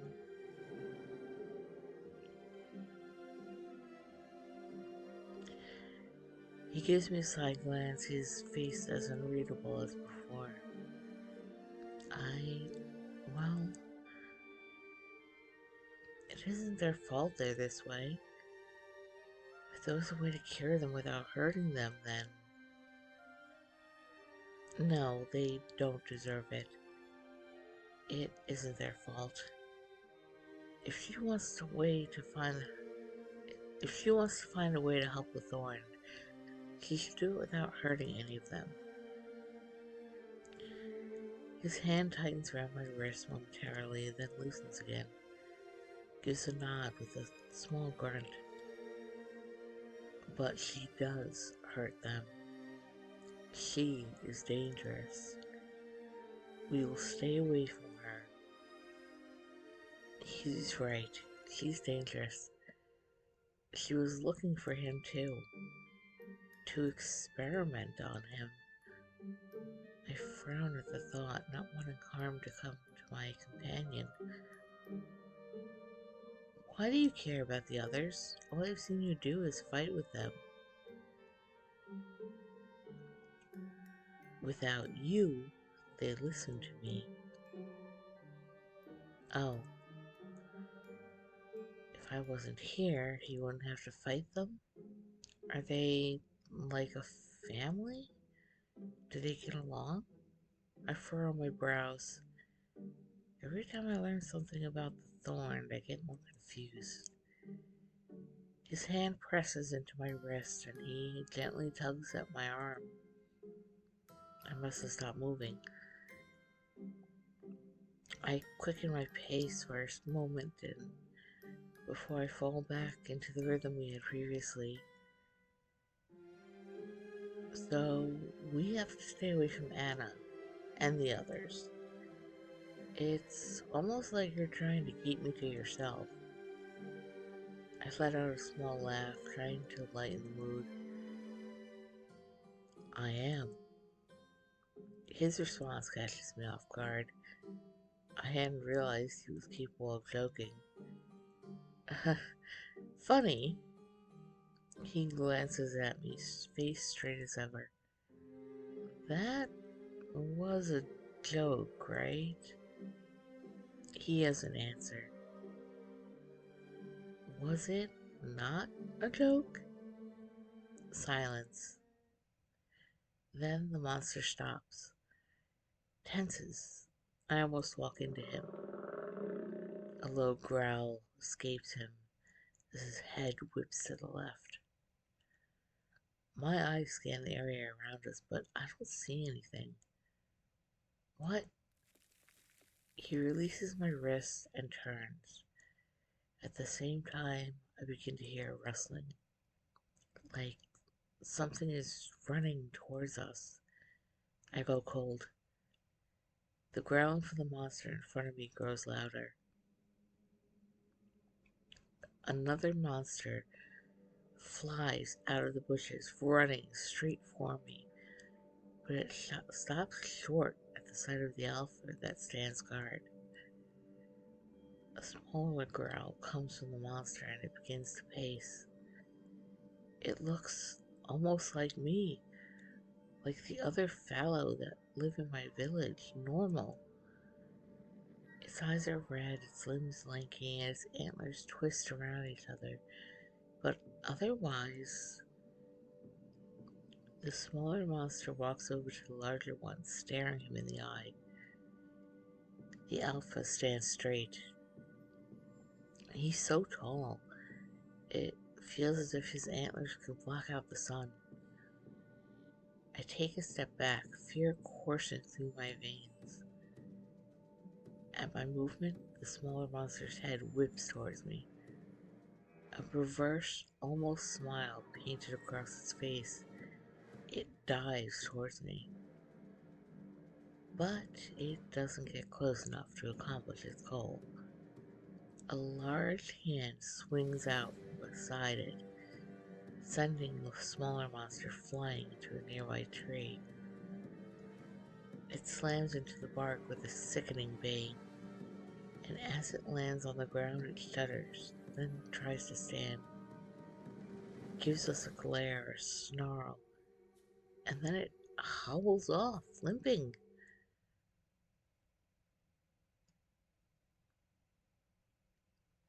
I didn't know I wasn't breathing until I feel my lungs fill with air, burning from burning from the deprivation. The alpha grabs my hand and pulls me forward again, moving at the same pace as before, as if he isn't at all affected by what just happened. Uh, thank you. He lets out a dismissive grunt. Wind blows towards us, and I'm overtaken by the stench. Ugh, I cover my face with my free hand, and he turns his head towards me. I feel my stomach flip. We are here. He stops, and I look up to the clearing in front of us. There are bodies everywhere. Bodies decomposed, half eaten. Broken ropes are spread across the ground, and my eyes go wide. This is where the fallow bring sacrifices. The fallow? He really isn't of my kind, is he? I swallow thickly as my eyes scan the clearing. Sacrifices?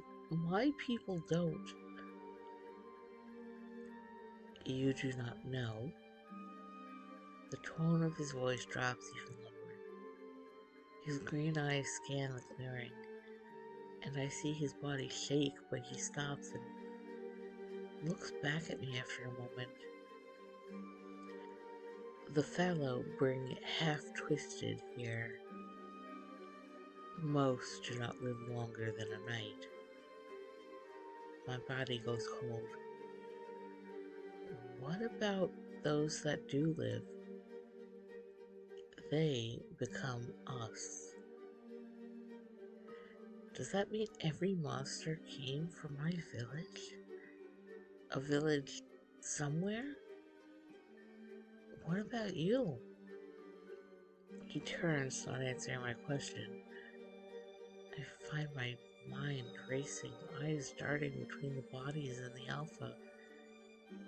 He stares up at the sky, seeming to think about how to answer me.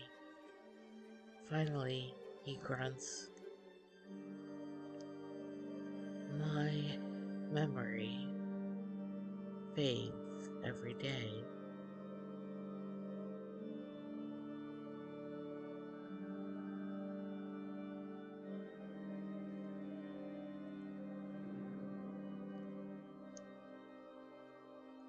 I'm sorry. His eyes stare down at me and I feel small. Why? Huh? You were the first one to speak with me since. His eyes shift up to the bodies and then back to me. He gives what almost looks like a shrug. The monster man is nothing like what the elders told us. Why are you different from the others? My curiosity takes over. I am not. He shakes his head. I am just not hungry yet. His body shivers again, and he turns completely away from the field of decomposing fallow. We need to leave. My eyes follow as he turns and begins walking away. Where are we going now? I turn away from the field of bodies to follow him. Home. You have a noise from behind us causes us both to stop. I turn to face the sound and step backwards, closer to the monster. Sage? A familiar voice rings out from the trees to our left. My eyebrows knit together. Sage? Is that really you? A figure steps out from the trees, and the monster moves as if to defend me. The person's dirty, clothes ripped, hair a mess, but I would recognize them anywhere. Mother? I push past him and take a few steps forward, not believing my eyes. What are you? She steps towards me, her arms spread as if to bring me into an embrace. As she does, a large shadow falls over me, and a long arm swipes towards her. She lets out a shriek as she falls backward. No! I turn to face the monster standing in front of my mother to protect her. She's safe, a friend. He glowers past me, his eyes locked on her. She's my mother. She doesn't want to hurt us. I hear shuffling behind me and turn to look. She's pulled herself up, her eyes never leaving his. Sage, what is that? Her voice is full of distrust. My eyes dart between the two of them before boring into the monsters.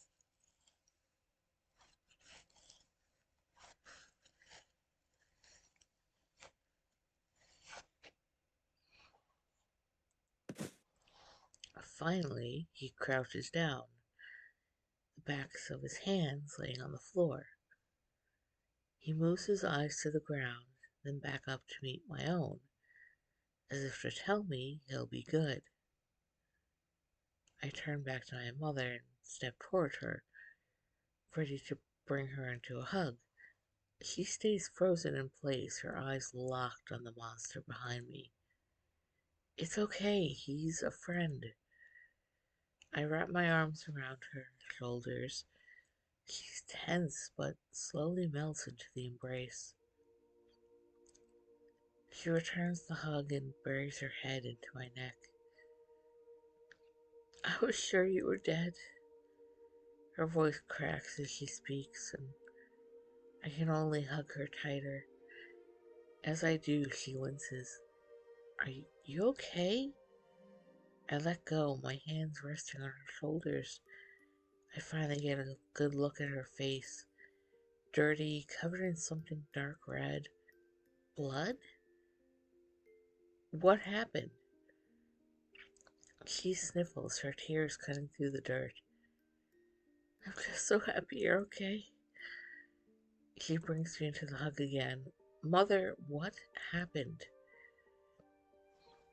I push her away gently, looking for any wounds.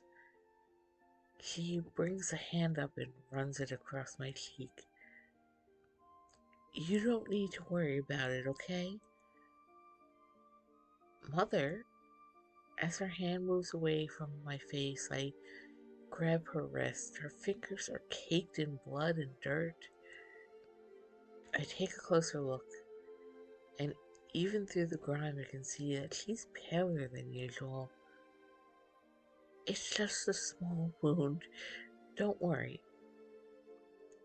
Looking her over, I see a large pool of blood on her shirt. It's dry and tacky, like it's been there for days. What happened? Why are you here? You should be at the village. She shakes her head, smiling. It's all going to be okay. You don't need to worry about any of that. Though, speaking of worries, she looks over my shoulder, her eyes falling on the monster. I turn to look at him as well.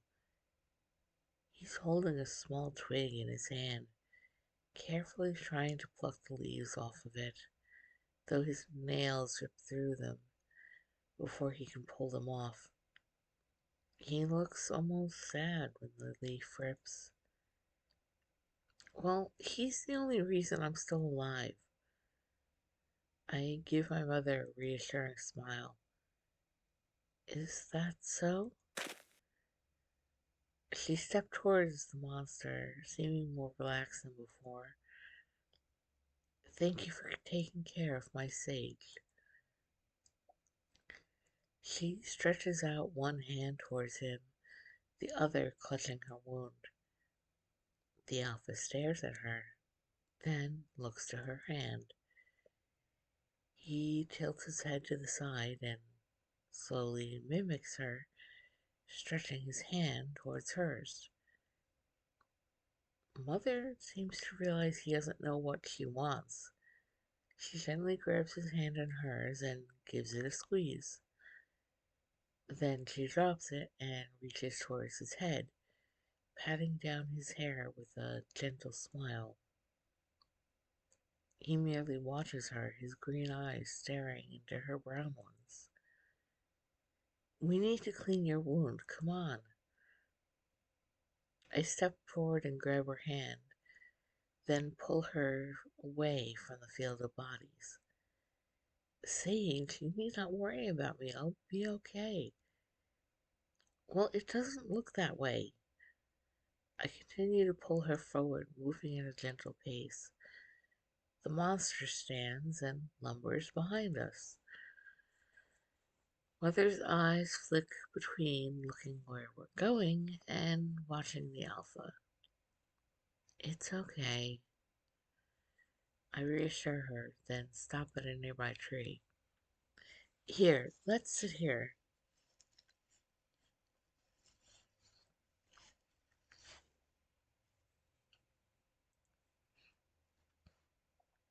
As I go to kneel on the ground, the monster swings around. I hear a deep growl, one I haven't heard from him before. Hey, it's... Oh, they're coming. Of course, right as I say that, my cat comes in. Hi. I don't think it was talking about you. I don't think the game was talking about you. But hello, Mr. Cat Food Breath.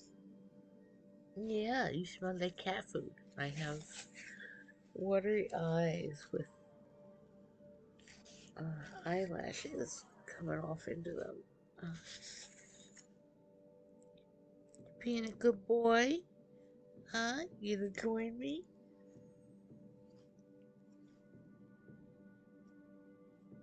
Oh, goodness.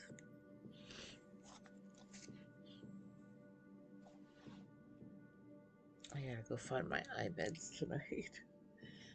Yeah, I'm gonna have to find my eye meds tonight, honey. You wanna sit next to me? Or are you gonna try and sit on my hand again? Where you going? Where you going, honey? Sorry, the cat is trying to decide. Which side of me he wants to be on? You wanna go on that side? Oh. Say hello. Say hello, honey. Think only your ears are showing up on the camera. Only your ears are showing. He's right here.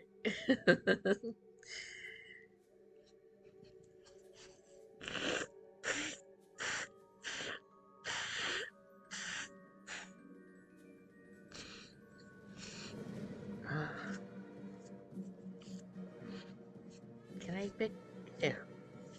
Can I get back to the game, kitten boy? Hmm? Can I get back to my game? Am I allowed to? After I give you some pettings? Huh? Okay. Of course, now I just brushed the cat hair all over my face. Who's coming? Who are you talking to? What do you mean? What?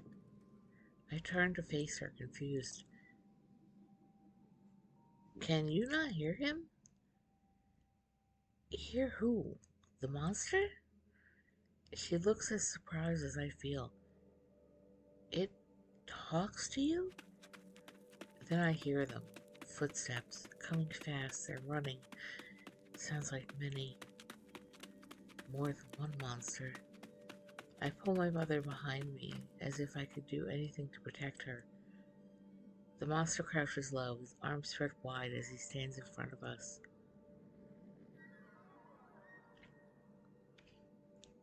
Sage? It's okay. It'll be okay. He'll protect us. I'm telling myself more than I am her, I think. The monsters burst from the trees, an explosion of leaves and dirt. 3 coming from in front and a 4th from the left. 1 skids to a halt, losing its balance and rolling into a nearby tree. The other 3 stop in their tracks, sliding a little as they do. 1 is bipedal, the other 3 stand on all 4s. The bipedal one stands towards the alpha in front, baring its teeth in a growl. It stands as tall as it can, as if to intimidate him. He stands straight in return, towering over the smaller one. The other 3 circle impatiently behind the bipedal one. 1 looks more normal than the rest. Its antlers still the size of a regular fallow, its legs twisted slightly at the ankles. Sage, we need to leave. Her voice is quiet, but one of the monsters still hears. Its eyes lock onto mine, and within a moment it's charging at me. I stand my ground in front of my mother, not sure what else to do. The alpha moves and swipes at the smaller monster, knocking it back towards the others. It takes down the bipedal one as it goes, and they get tangled together. They struggle and finally break apart. The bipedal one snaps at the smaller, baring its teeth before ripping away and charging straight at the alpha. As it charges, the 2 that hadn't moved yet follow and flank. The 3 tackle him, their combined weight bringing him to the ground. He lets out a howl, grabbing one by the shoulder and pushing it into the ground as he uses the momentum to stand again. I back toward the trees, keeping my mother behind me. We can't leave him. I stare as he fights off the smaller monsters, the dark blood flying around them. Though I can't tell what belongs to him and what belongs to the others. If we don't leave, we'll die. You'll die. We'll die without him. The monster that isn't attacking the Alpha moved towards us again, keeping low to the ground as if trying to sneak past. He grabs the bipedal monster by the throat and squeezes, his nails cutting into the flesh before he throws it away from us. He shakes off the other two and jumps towards the smaller, tackling it. They roll across the forest floor together, leaves and grass sticking to the blood-covered Alpha. Sage! Her voice drips with desperation. He can't hold them all off. I'm shaking, tears welling in my eyes. I can't leave him. I won't.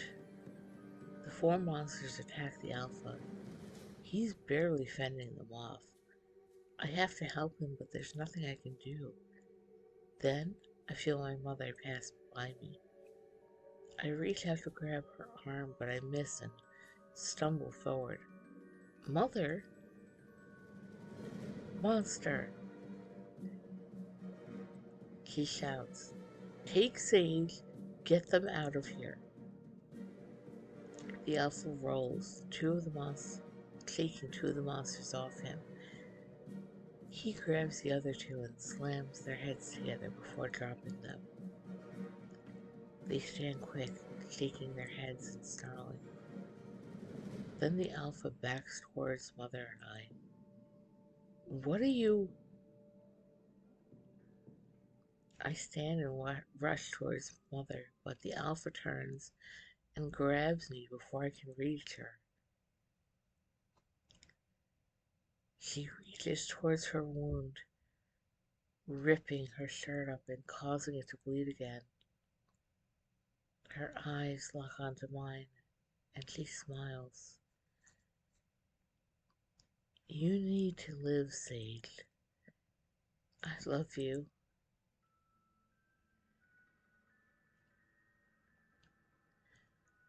Mother! I push against the Alpha, but he's too strong. My eyes heat with tears.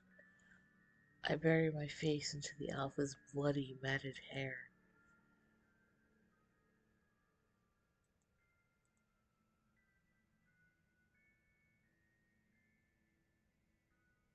We sit in silence. I stare at the bark of the tree that I'm in. He found a safe place for us, a tree with a hollowed out bottom. He sits just outside on guard, as I'm meant to be resting. I wipe tears from my cheeks. Crying more will only dehydrate me, and I don't have water. Staring at the monster's back, I realize I don't have anything to call him. What's your name? My voice comes out strained. The monster falters for a moment, then shuffles and turns his head to me. I don't have one.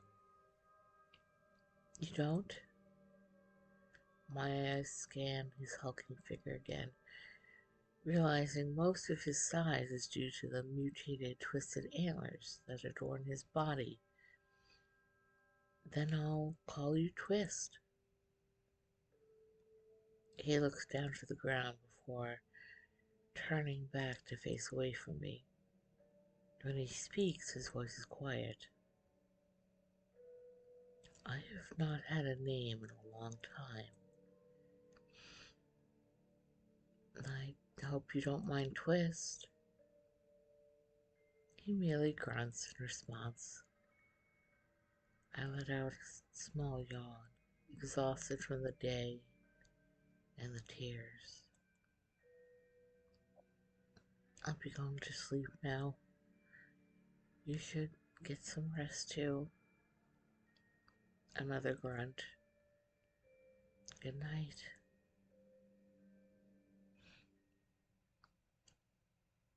Good night.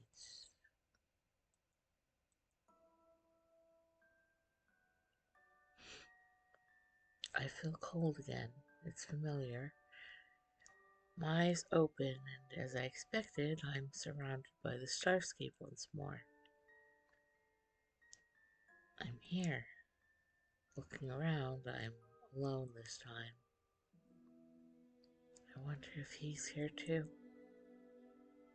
I take a step forward and shiver as the bottoms of my feet press against the cold floor. There's nothing around.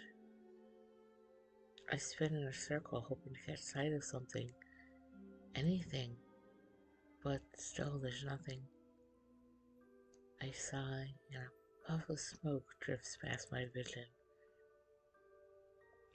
Bumps from across my skin. Bumps form across my skin as I shiver again. It's cold. I decide to move, to walk anywhere, get warm. My hands run up and down my arms, hoping motion will keep my blood flowing. As I walk, the stars stay in the same place. They don't get any closer or further. It's strange, as if I'm not going anywhere. Then, out of the corner of my eye, I see something. I turn to face it and squint, but I still can't make it out. Well, what do you have to lose? I start toward the object, feeling comforted by having a goal in mind. As I get closer, I hear a faint something, a trickling sound. I keep my pace and hope that before long I'll be able to figure out what the object is. The trickling sound gets louder, and even though it's still barely a whisper, I it feels like it's screaming against the silent, cold starscape. A tree with what seems to be a stream next to it. That's odd. Is it? I jump at the voice. Oh, you're here. No, is that? That's not any way to greet someone. He has a playful smile painted across his face. Sorry, he chuckles and steps out of me. Come, let's sit. I nod, though his back is to me, and follow his lead. He walks towards the trees, then sits beside a rock, his toes in the stream. I sit beside him, nails curled to my chest. It's so cold.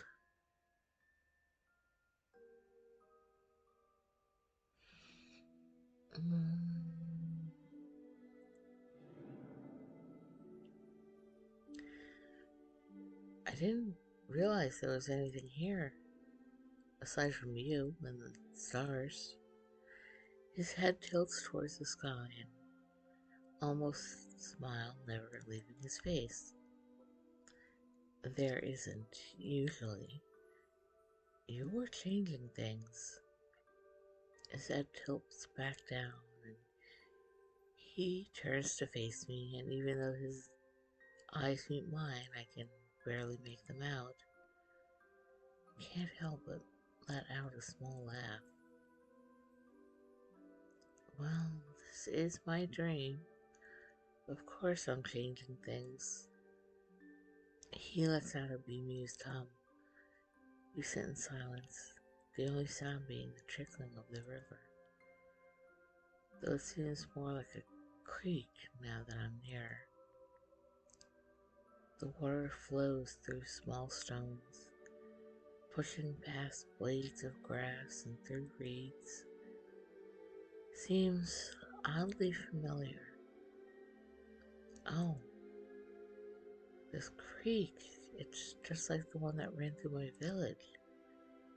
I smiled to myself. It's nice dreaming of home. Home. His voice is quiet. I can almost hear a hint of a smile in it. You should tell me about your home. Well, what do you want to know? Anything, everything, whatever you would like to tell. I rest my arms on my knees and press my chin into them. There's so much to tell, also so little. The village was peaceful during the day, and at night, the monster came and attacked. We could hear it scratching at the walls, howling. Sometimes it would take people, and we'd never see them again.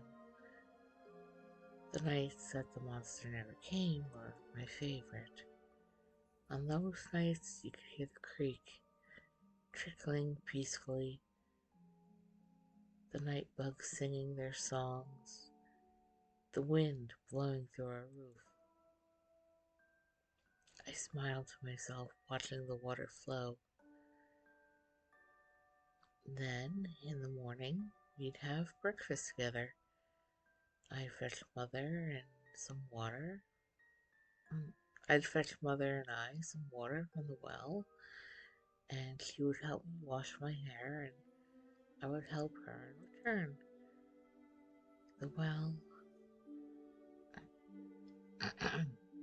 Sorry. The well. The one that everybody carved their names into. How.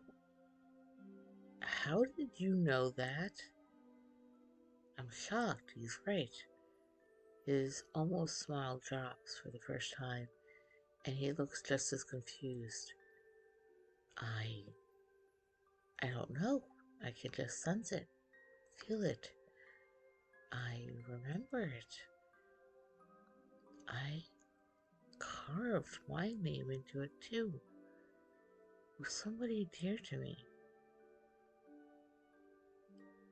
What is your name?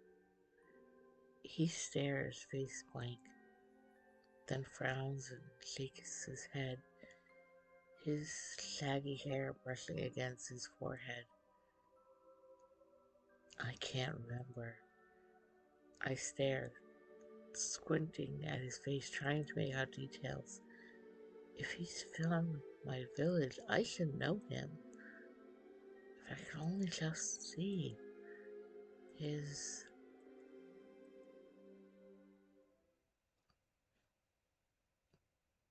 When I wake, the forest is dark. I hardly notice the stench of decay anymore. I sit up slowly, scanning the area, looking for Twist. To the right of the trees, I see a large lump, which I can only assume is him. Twist? I can see light peeking over the treetops. The sun must be rising. Then I hear a gentle scratching noise, like somebody's running a rock over another rock. I pull myself out of the tree, trying to be as quiet as I can while I stretch. Twist? I whisper toward the beast, but he doesn't answer. He's laying on his side, on the ground, shoulders moving as he breathes. I walk over and sit in front of him and notice his hand moving. His nails are scraping across stones in an odd pattern. I watch, trying to see if it's something I can recognize, but it's unfamiliar. Twist, I think it's time to wake up. He stirs in his sleep before his green eyes open, sits up, and his gaze meets my own. Were you dreaming too? Dreaming? Don't you know what a dream is? He sits silent. I guess not. Maybe we should be going? Yes. He stands, grabs my arm, and pulls me up. Let us go. Okay. By now I'm used to him grabbing me and follow me along. Feels safer than if we just walked side by side. His warm hand on my wrist has become comforting.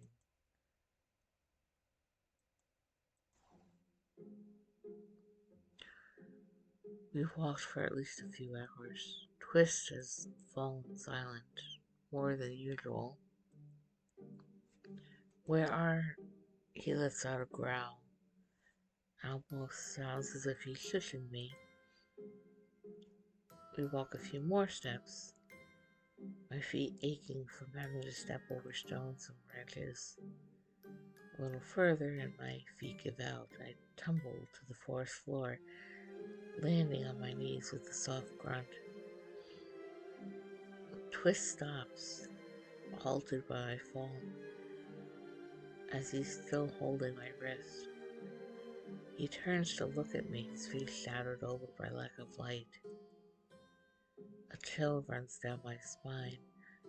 Terror fills my body for a moment before I remind myself that he's been taking care of me.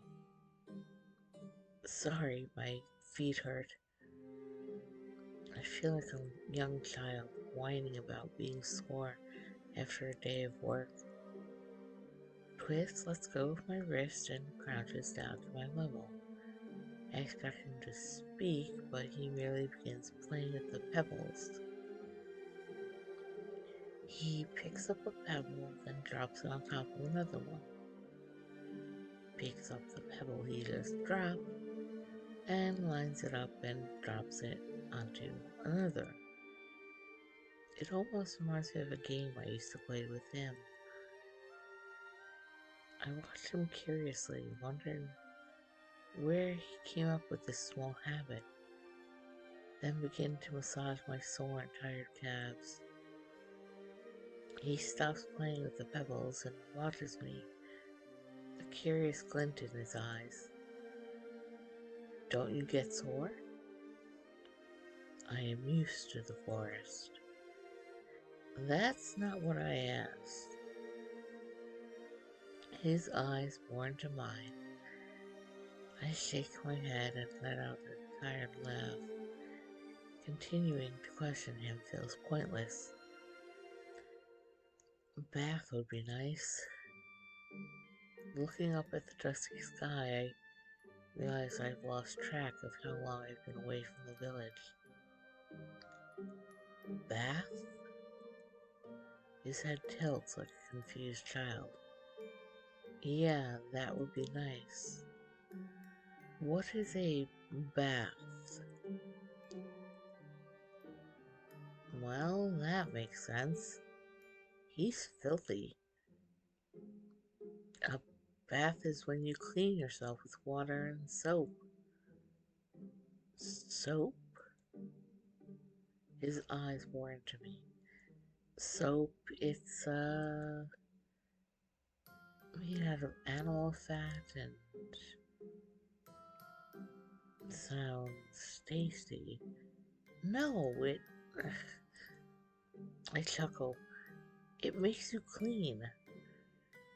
I dig my fingers into my feet, massaging them as we talk. There is a river nearby. Come.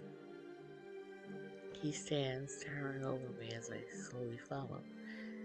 As soon as I'm on my feet, he lumbers off, presumably toward the river. I have to rush to catch up to him. He moves so much faster than I do. It takes a little while of walking before I hear running water. My legs throb in anticipation at the thought of the cool current pressing against them. The excitement pushes me to move faster until I'm almost running towards the sound.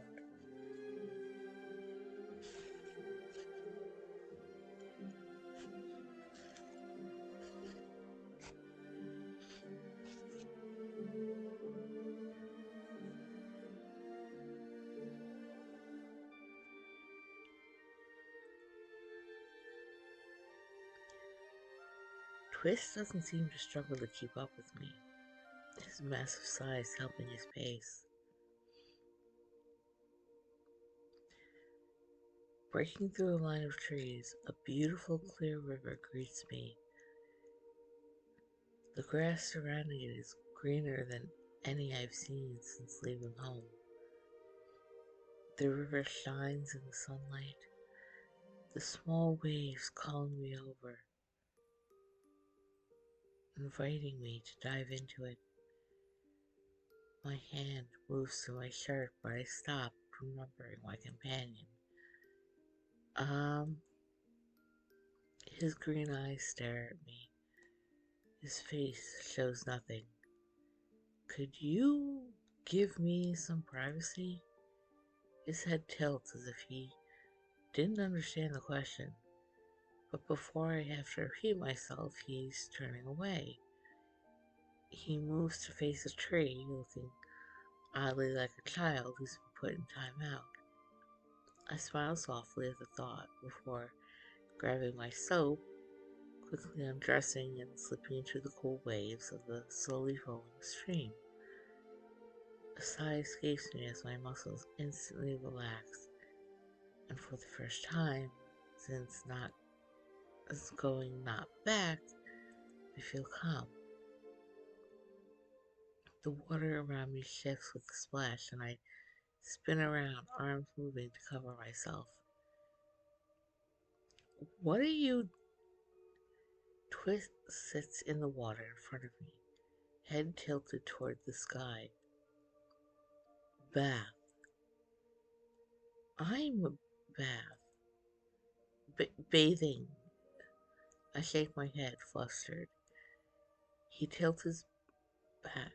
He tilts his back down, eyes level with mine, making me feel more embarrassed. The water around him darkens, slow waves managing to wash off small amounts of dirt and blood that are caked into his hair, fur, and mess of antlers. A small piece of hide drifts lazily down the river behind him, clearly not belonging to him. I guess, well, you do need a bath after all. I drop my arms, moving behind him to scrub his back clean as best I can. Ugh, he stinks. His eyes follow me the entire way, and he turns when I get behind him. No, stay the way you are. I'm going to wash your back. Wash? Yeah.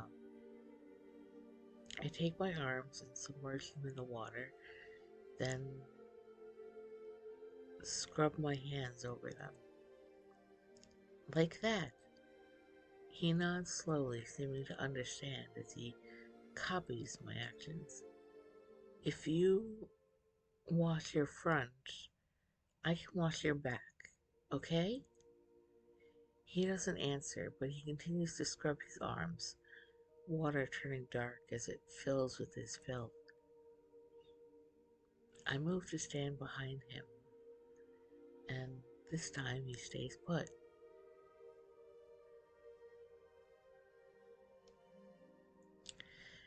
The antlers sprouting from him make it difficult to maneuver, but slowly I get into a rhythm of pouring water onto him and scrubbing as it flows back into the river. My hands are filthy in no time, covered in dirt, blood, gore. I try not to think too hard about what or who it all used to belong to. As I work up his back, I realize his antlers are covered in scraps from dead animals. Dead fallow. I gulp, but bravely reach up to begin picking the scraps off him. I hope this will help you feel better. My voice is low as I breathe shallowly, trying not to focus on the scent. I do not feel bad. I shake my head, unable to imagine being okay with being this filthy. It takes a while before he begins to look better, and the entire time I spent cleaning his back, he's been diligently working on his front. I can't help but feel relieved. That would have been truly embarrassing. I take a step back and smile to myself, then look back to his front and see the progress he's made. Uh, Twist, have you? His arm is submerged in the water and he continues scrubbing it. The same arm. He slows to a stop and looks up to me before raising his arm out of the water to show me. Wash. His eyes bore into mine. I have to stop myself from bursting into laughter. A few giggles manage to escape, but I shake my head. You were supposed to wash your entire front, not just your arm. He tilts his head again, looking confused.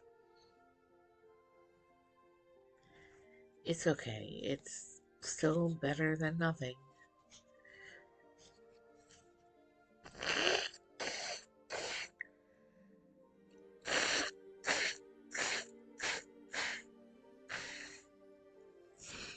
Oh, goodness.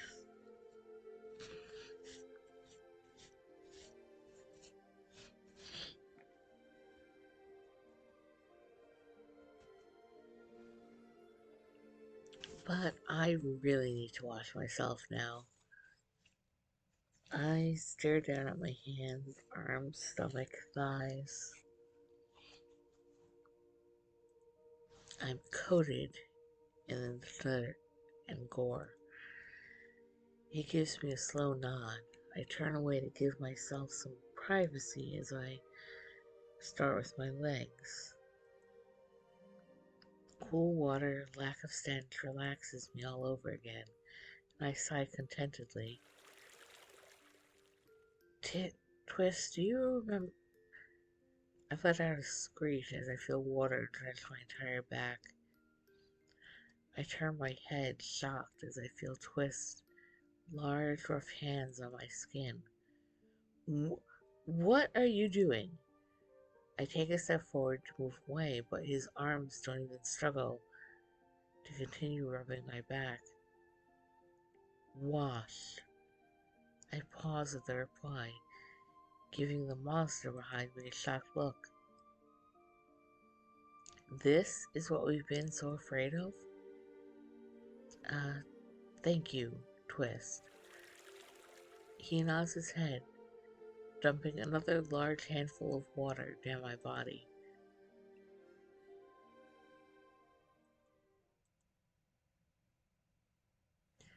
Sighing, I pull my clothes back over my head before turning to my companion. Okay, we should keep going. He's staring at the sky but doesn't move as I speak. Twist? His head slowly shifts down to look at me, his eyes looking darker than before. I'm hungry. You should leave. His words catch me off guard, and I pause. What? I don't doubt him. He looks hungry. Where should we go? I wouldn't be safe on my own. He turns around, his freshly cleaned back facing me. You will not be safe with me either. I swallow, stumbling. If I can eat, we can make it back. Then you will be safe. His eyes gloss over the forest, around the trees, until they're back on me. He continues forward, and I reluctantly follow. After a few moments, his body shudders, but he continues on. I hear him huffing, as if walking is taking more effort than it was before. Do you only eat other thorn? After asking, I remember he ate a rabbit earlier, though I haven't seen any animals since the thorn attacked yesterday. His head turns to stare me down, His eyes gloss over slightly, thorned, fallow. He gives what seems to be a shrug, and I feel a ball of anxiety in my chest. Mm,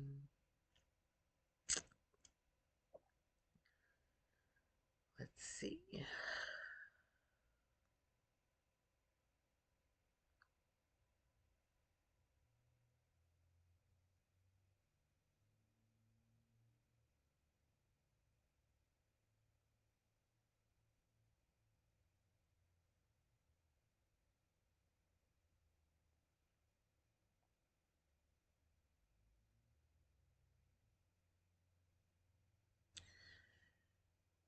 I mean, the scene implied that they were doing this already. Um,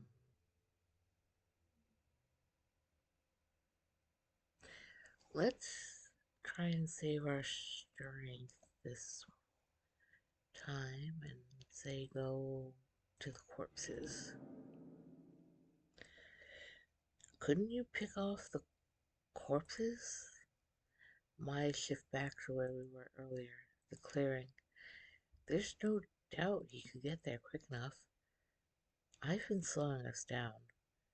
His eyes narrow for a moment. He stares over my shoulder, then lowers his gaze to mine. You would not be safe. I try to shrug, look nonchalant. He seems to see through me as he turns around, eyes dancing through the branches above us. Come. He reaches a long hand towards me, green eyes dark. My instincts scream at me to run, but I push them back. I walk towards him, grab his hand, and he whisks me up into one of his arms. I let out a small yelp that's cut off by a louder one when he jumps into the air. He digs his claws into a nearby tree and starts climbing effortlessly while holding me. I'm shaking. His grip feels precarious, but he seems wholly unconcerned.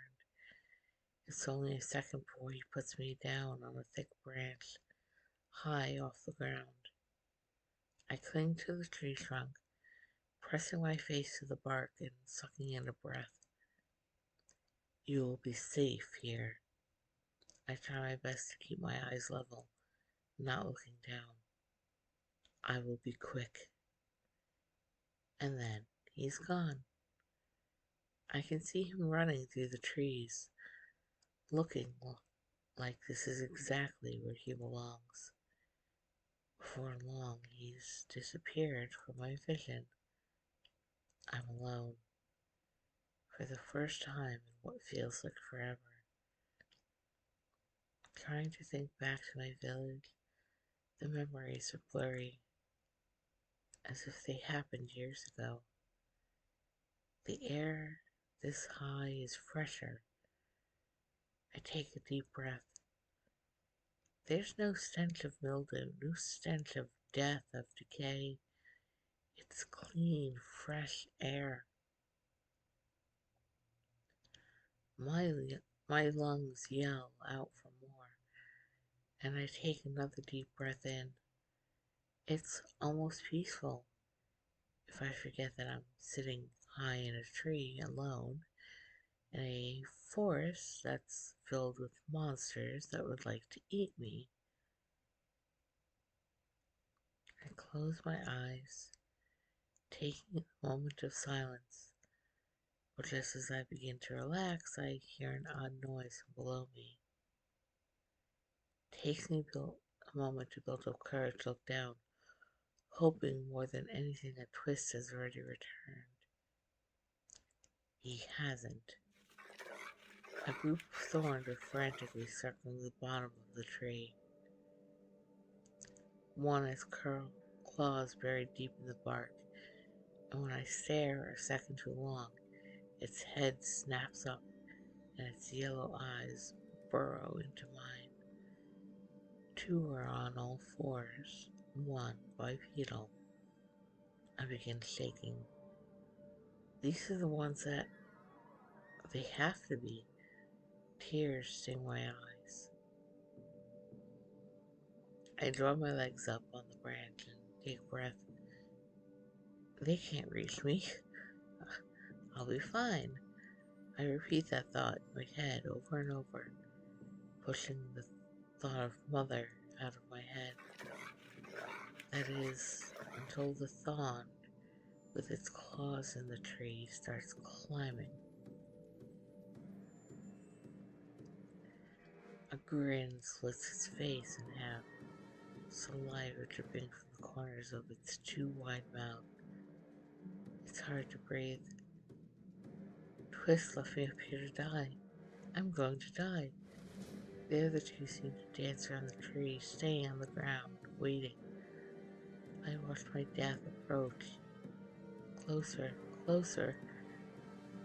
Then there's a horrible crashing sound from below, and a fine tremor runs up the trunk of the tree. My eyes break away from the climbing thorn. I see one of the others lying on the ground in a pool of inky black blood. The third one seems to have run off it's nowhere in sight. The one climbing starts moving faster, and I tuck my legs up onto the branch, pressing myself hard. It lurches for me, reaching out one bony hand. Then a dark figure is on top of it.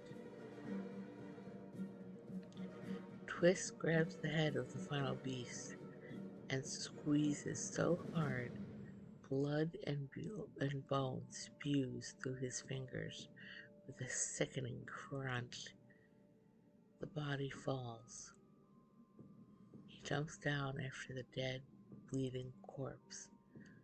I watch as he tears an arm from it and bites off chunks of flesh. In no time, he devours what remains of the thorn. Then he looks up to me. I nearly fall off the tree branch when he launches himself off the ground, clawing his way back up the trunk just like the other thorn had been doing moments ago. I can't help but think, was that enough for him? Is he still hungry? Twist reaches me. This close, I can see the blood that mats his fur, covering his face and chest.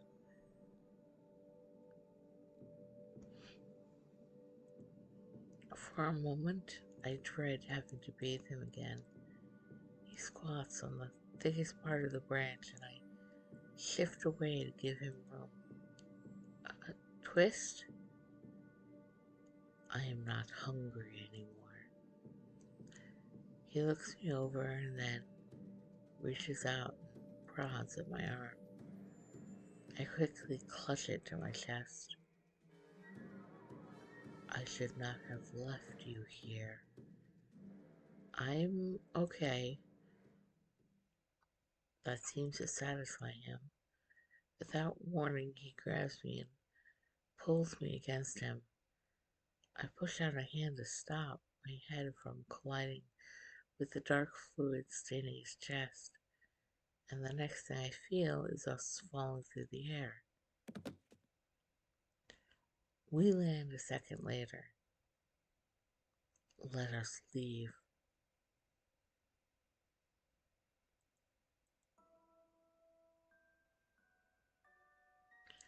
I feel cold again, familiar. Stars that fill the sky are shaky, different. I stare up, unable to tell what's changed since the last time I was here. Frowning, I look around at the rest of the world.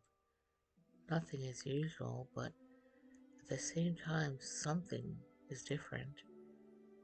I feel anxiety burbling in my chest. My dreams have been calm, safe, happy. Yet it feels like that too has been taken away from me, replaced by this other world that makes no sense. It feels different.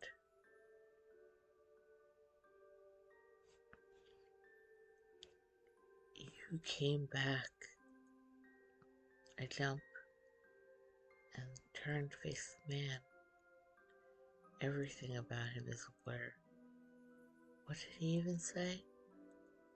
What? Can't you understand me? I don't. I'm not sure what you're saying. His words are fuzzy. I can't tell who he is. It has to be the man I've seen before, right? There's never anybody else here. Why can I hardly see him, understand him? I'm glad to see you here again. I panic. My breathing quickens. What are you saying? I feel tears pricking my eyes. What's happening? This was supposed to be my safe place, away from the horrors of the waking world. The space around the man distorts. He's completely see-through. Hello? I can't. I wipe tears from my eyes, staring at the man as hard as I can, trying to make out any of his features. I see shaggy fur, bare chest, but his face is a blur. He reaches towards my face, as if to wipe a tear away. His hand goes through me as if I weren't even here. It's okay. You don't need to cry. Something about his voice sounds sad, lonely, even though I can't understand him. He pulls his hand away and looks at it, his head tilted as he does. What's happening? Why can't I understand you? He looks from his hand to me, and I sorely wished I could see his face. The man reaches both arms out and wraps them around my shoulders, his chest falling through mine like a ghost. Why are you disappearing? I try to stop crying, but the feeling of everything being wrong doesn't leave me. I told you there were monsters here too, but you'll be okay, Sage. As he speaks, his body fades from existence entirely. I reach out for him, spin around, searching. He's gone. Wait. Please don't go. Don't leave me alone. I feel more tears fall, and they're warm. Then I realize I'm not cold.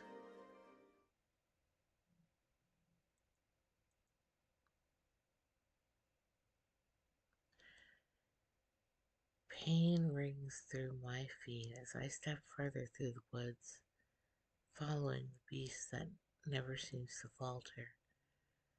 I look up at the beast, a deep frown on my face. Does he ever get hurt? Can he get hurt? Even after fighting the other thorn, he seemed to come out unscathed. For a second, the ache becomes too much and I stumble. I manage to catch myself on a nearby tree. I've got to keep going. It'll be over soon, right? Twist stops and turns, green eyes boring into mine while I catch up to him. I drop my gaze to stare at the ground. Feel like I need to hide my pain from him. He turns back around and continues to walk forward. I stumble again.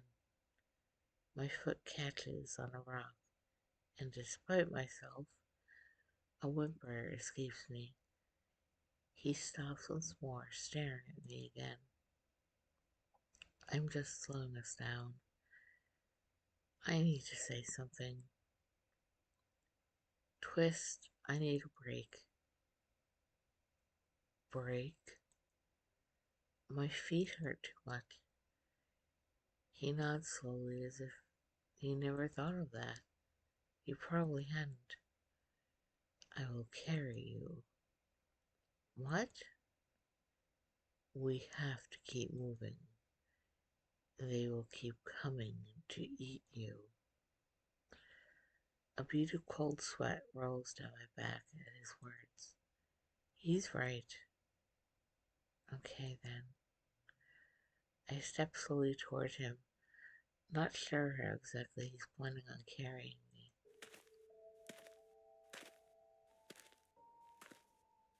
He doesn't hesitate, reaching long arms toward me, scooping me up and helping me onto his back. He's so bony. Not sure what I expected. A strange resonance between his sharp limbs and his fur, the long dark hair that dangles near me, and the bones I'm able to rest on like a strangely fashioned chair. He carries me like I'm a child, arms swaying ever so slightly with each step. If this were anyone else, I might have felt embarrassed. Mm,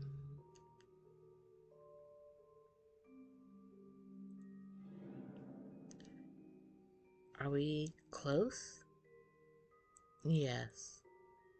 I press my lips. Every time I ask if we're close, he answers the same way. But it feels like we've made no progress. Does he know what close means? What distance is? Or time? How much longer will it take us until we're there? He grunts but says nothing in reply. A day? A few.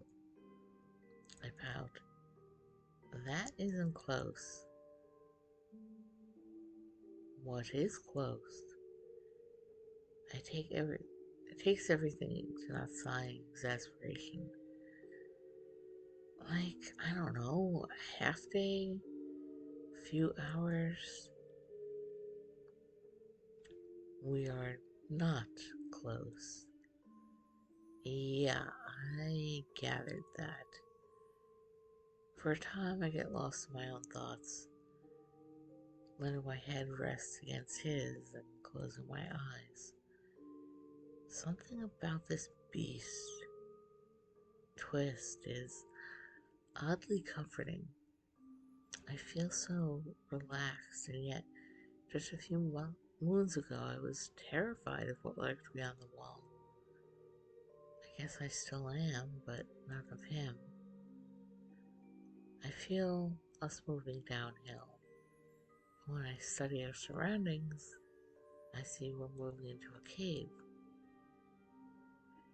Is this your home? No. It will get us there sooner. Oh, alright. The air around us cools as we descend. Almost feels fresh compared to the decay-filled world above. Um, I can walk now. I almost feel excited at the thought of cool stone on the soles of my feet. He shifts and lets me down so abruptly it feels like I've been dropped.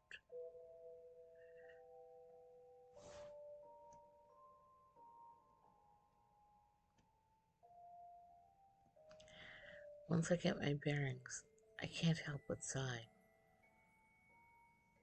The stone is just as nice on my feet as I thought it would be. Twist watches me for a moment, then continues forward, grabbing my hand as he does. I follow him, falling into place as I have every time before now.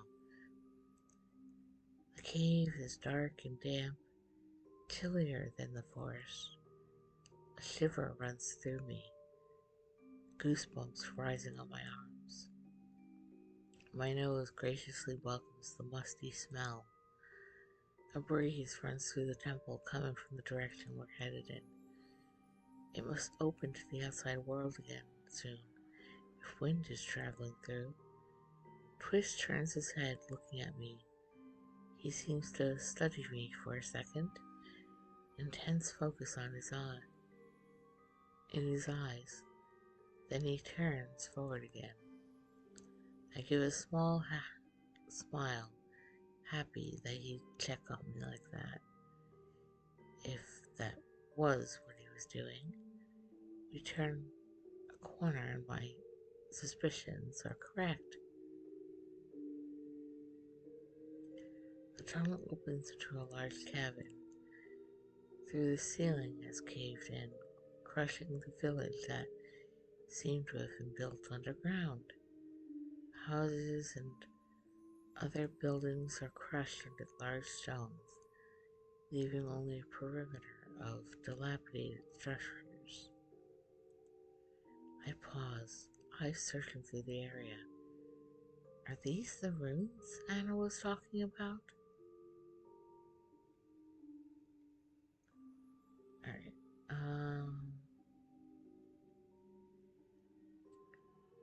let me see. I'm trying to remember what the buttons do here. Um, okay, save. So I'm gonna skip past all the previous save files. And for the Let's Play, I'm gonna start on page 5 and put it right there. So for now, I'm going to stop this stream so I can do some other things like eat and all that. When I get back,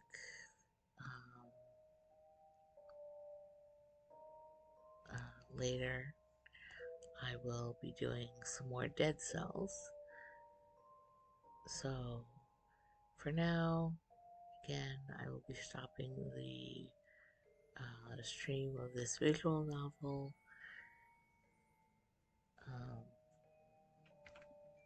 If you would like to take the time, if you've tuned in at all to watch it or watch the VOD at all, please feel free to go find it yourself. It is called Twisted, a Dark Fairy Tale. And it's, I believe it's still available on Steam.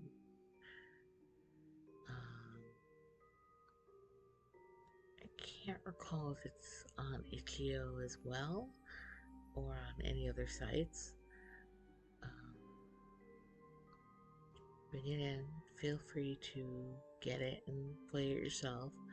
I will be continuing with it to get a couple of endings at least, if not try for all of them again. But hopefully you are enjoying this little playthrough of it and me sharing it with you. I don't have many visual novels that I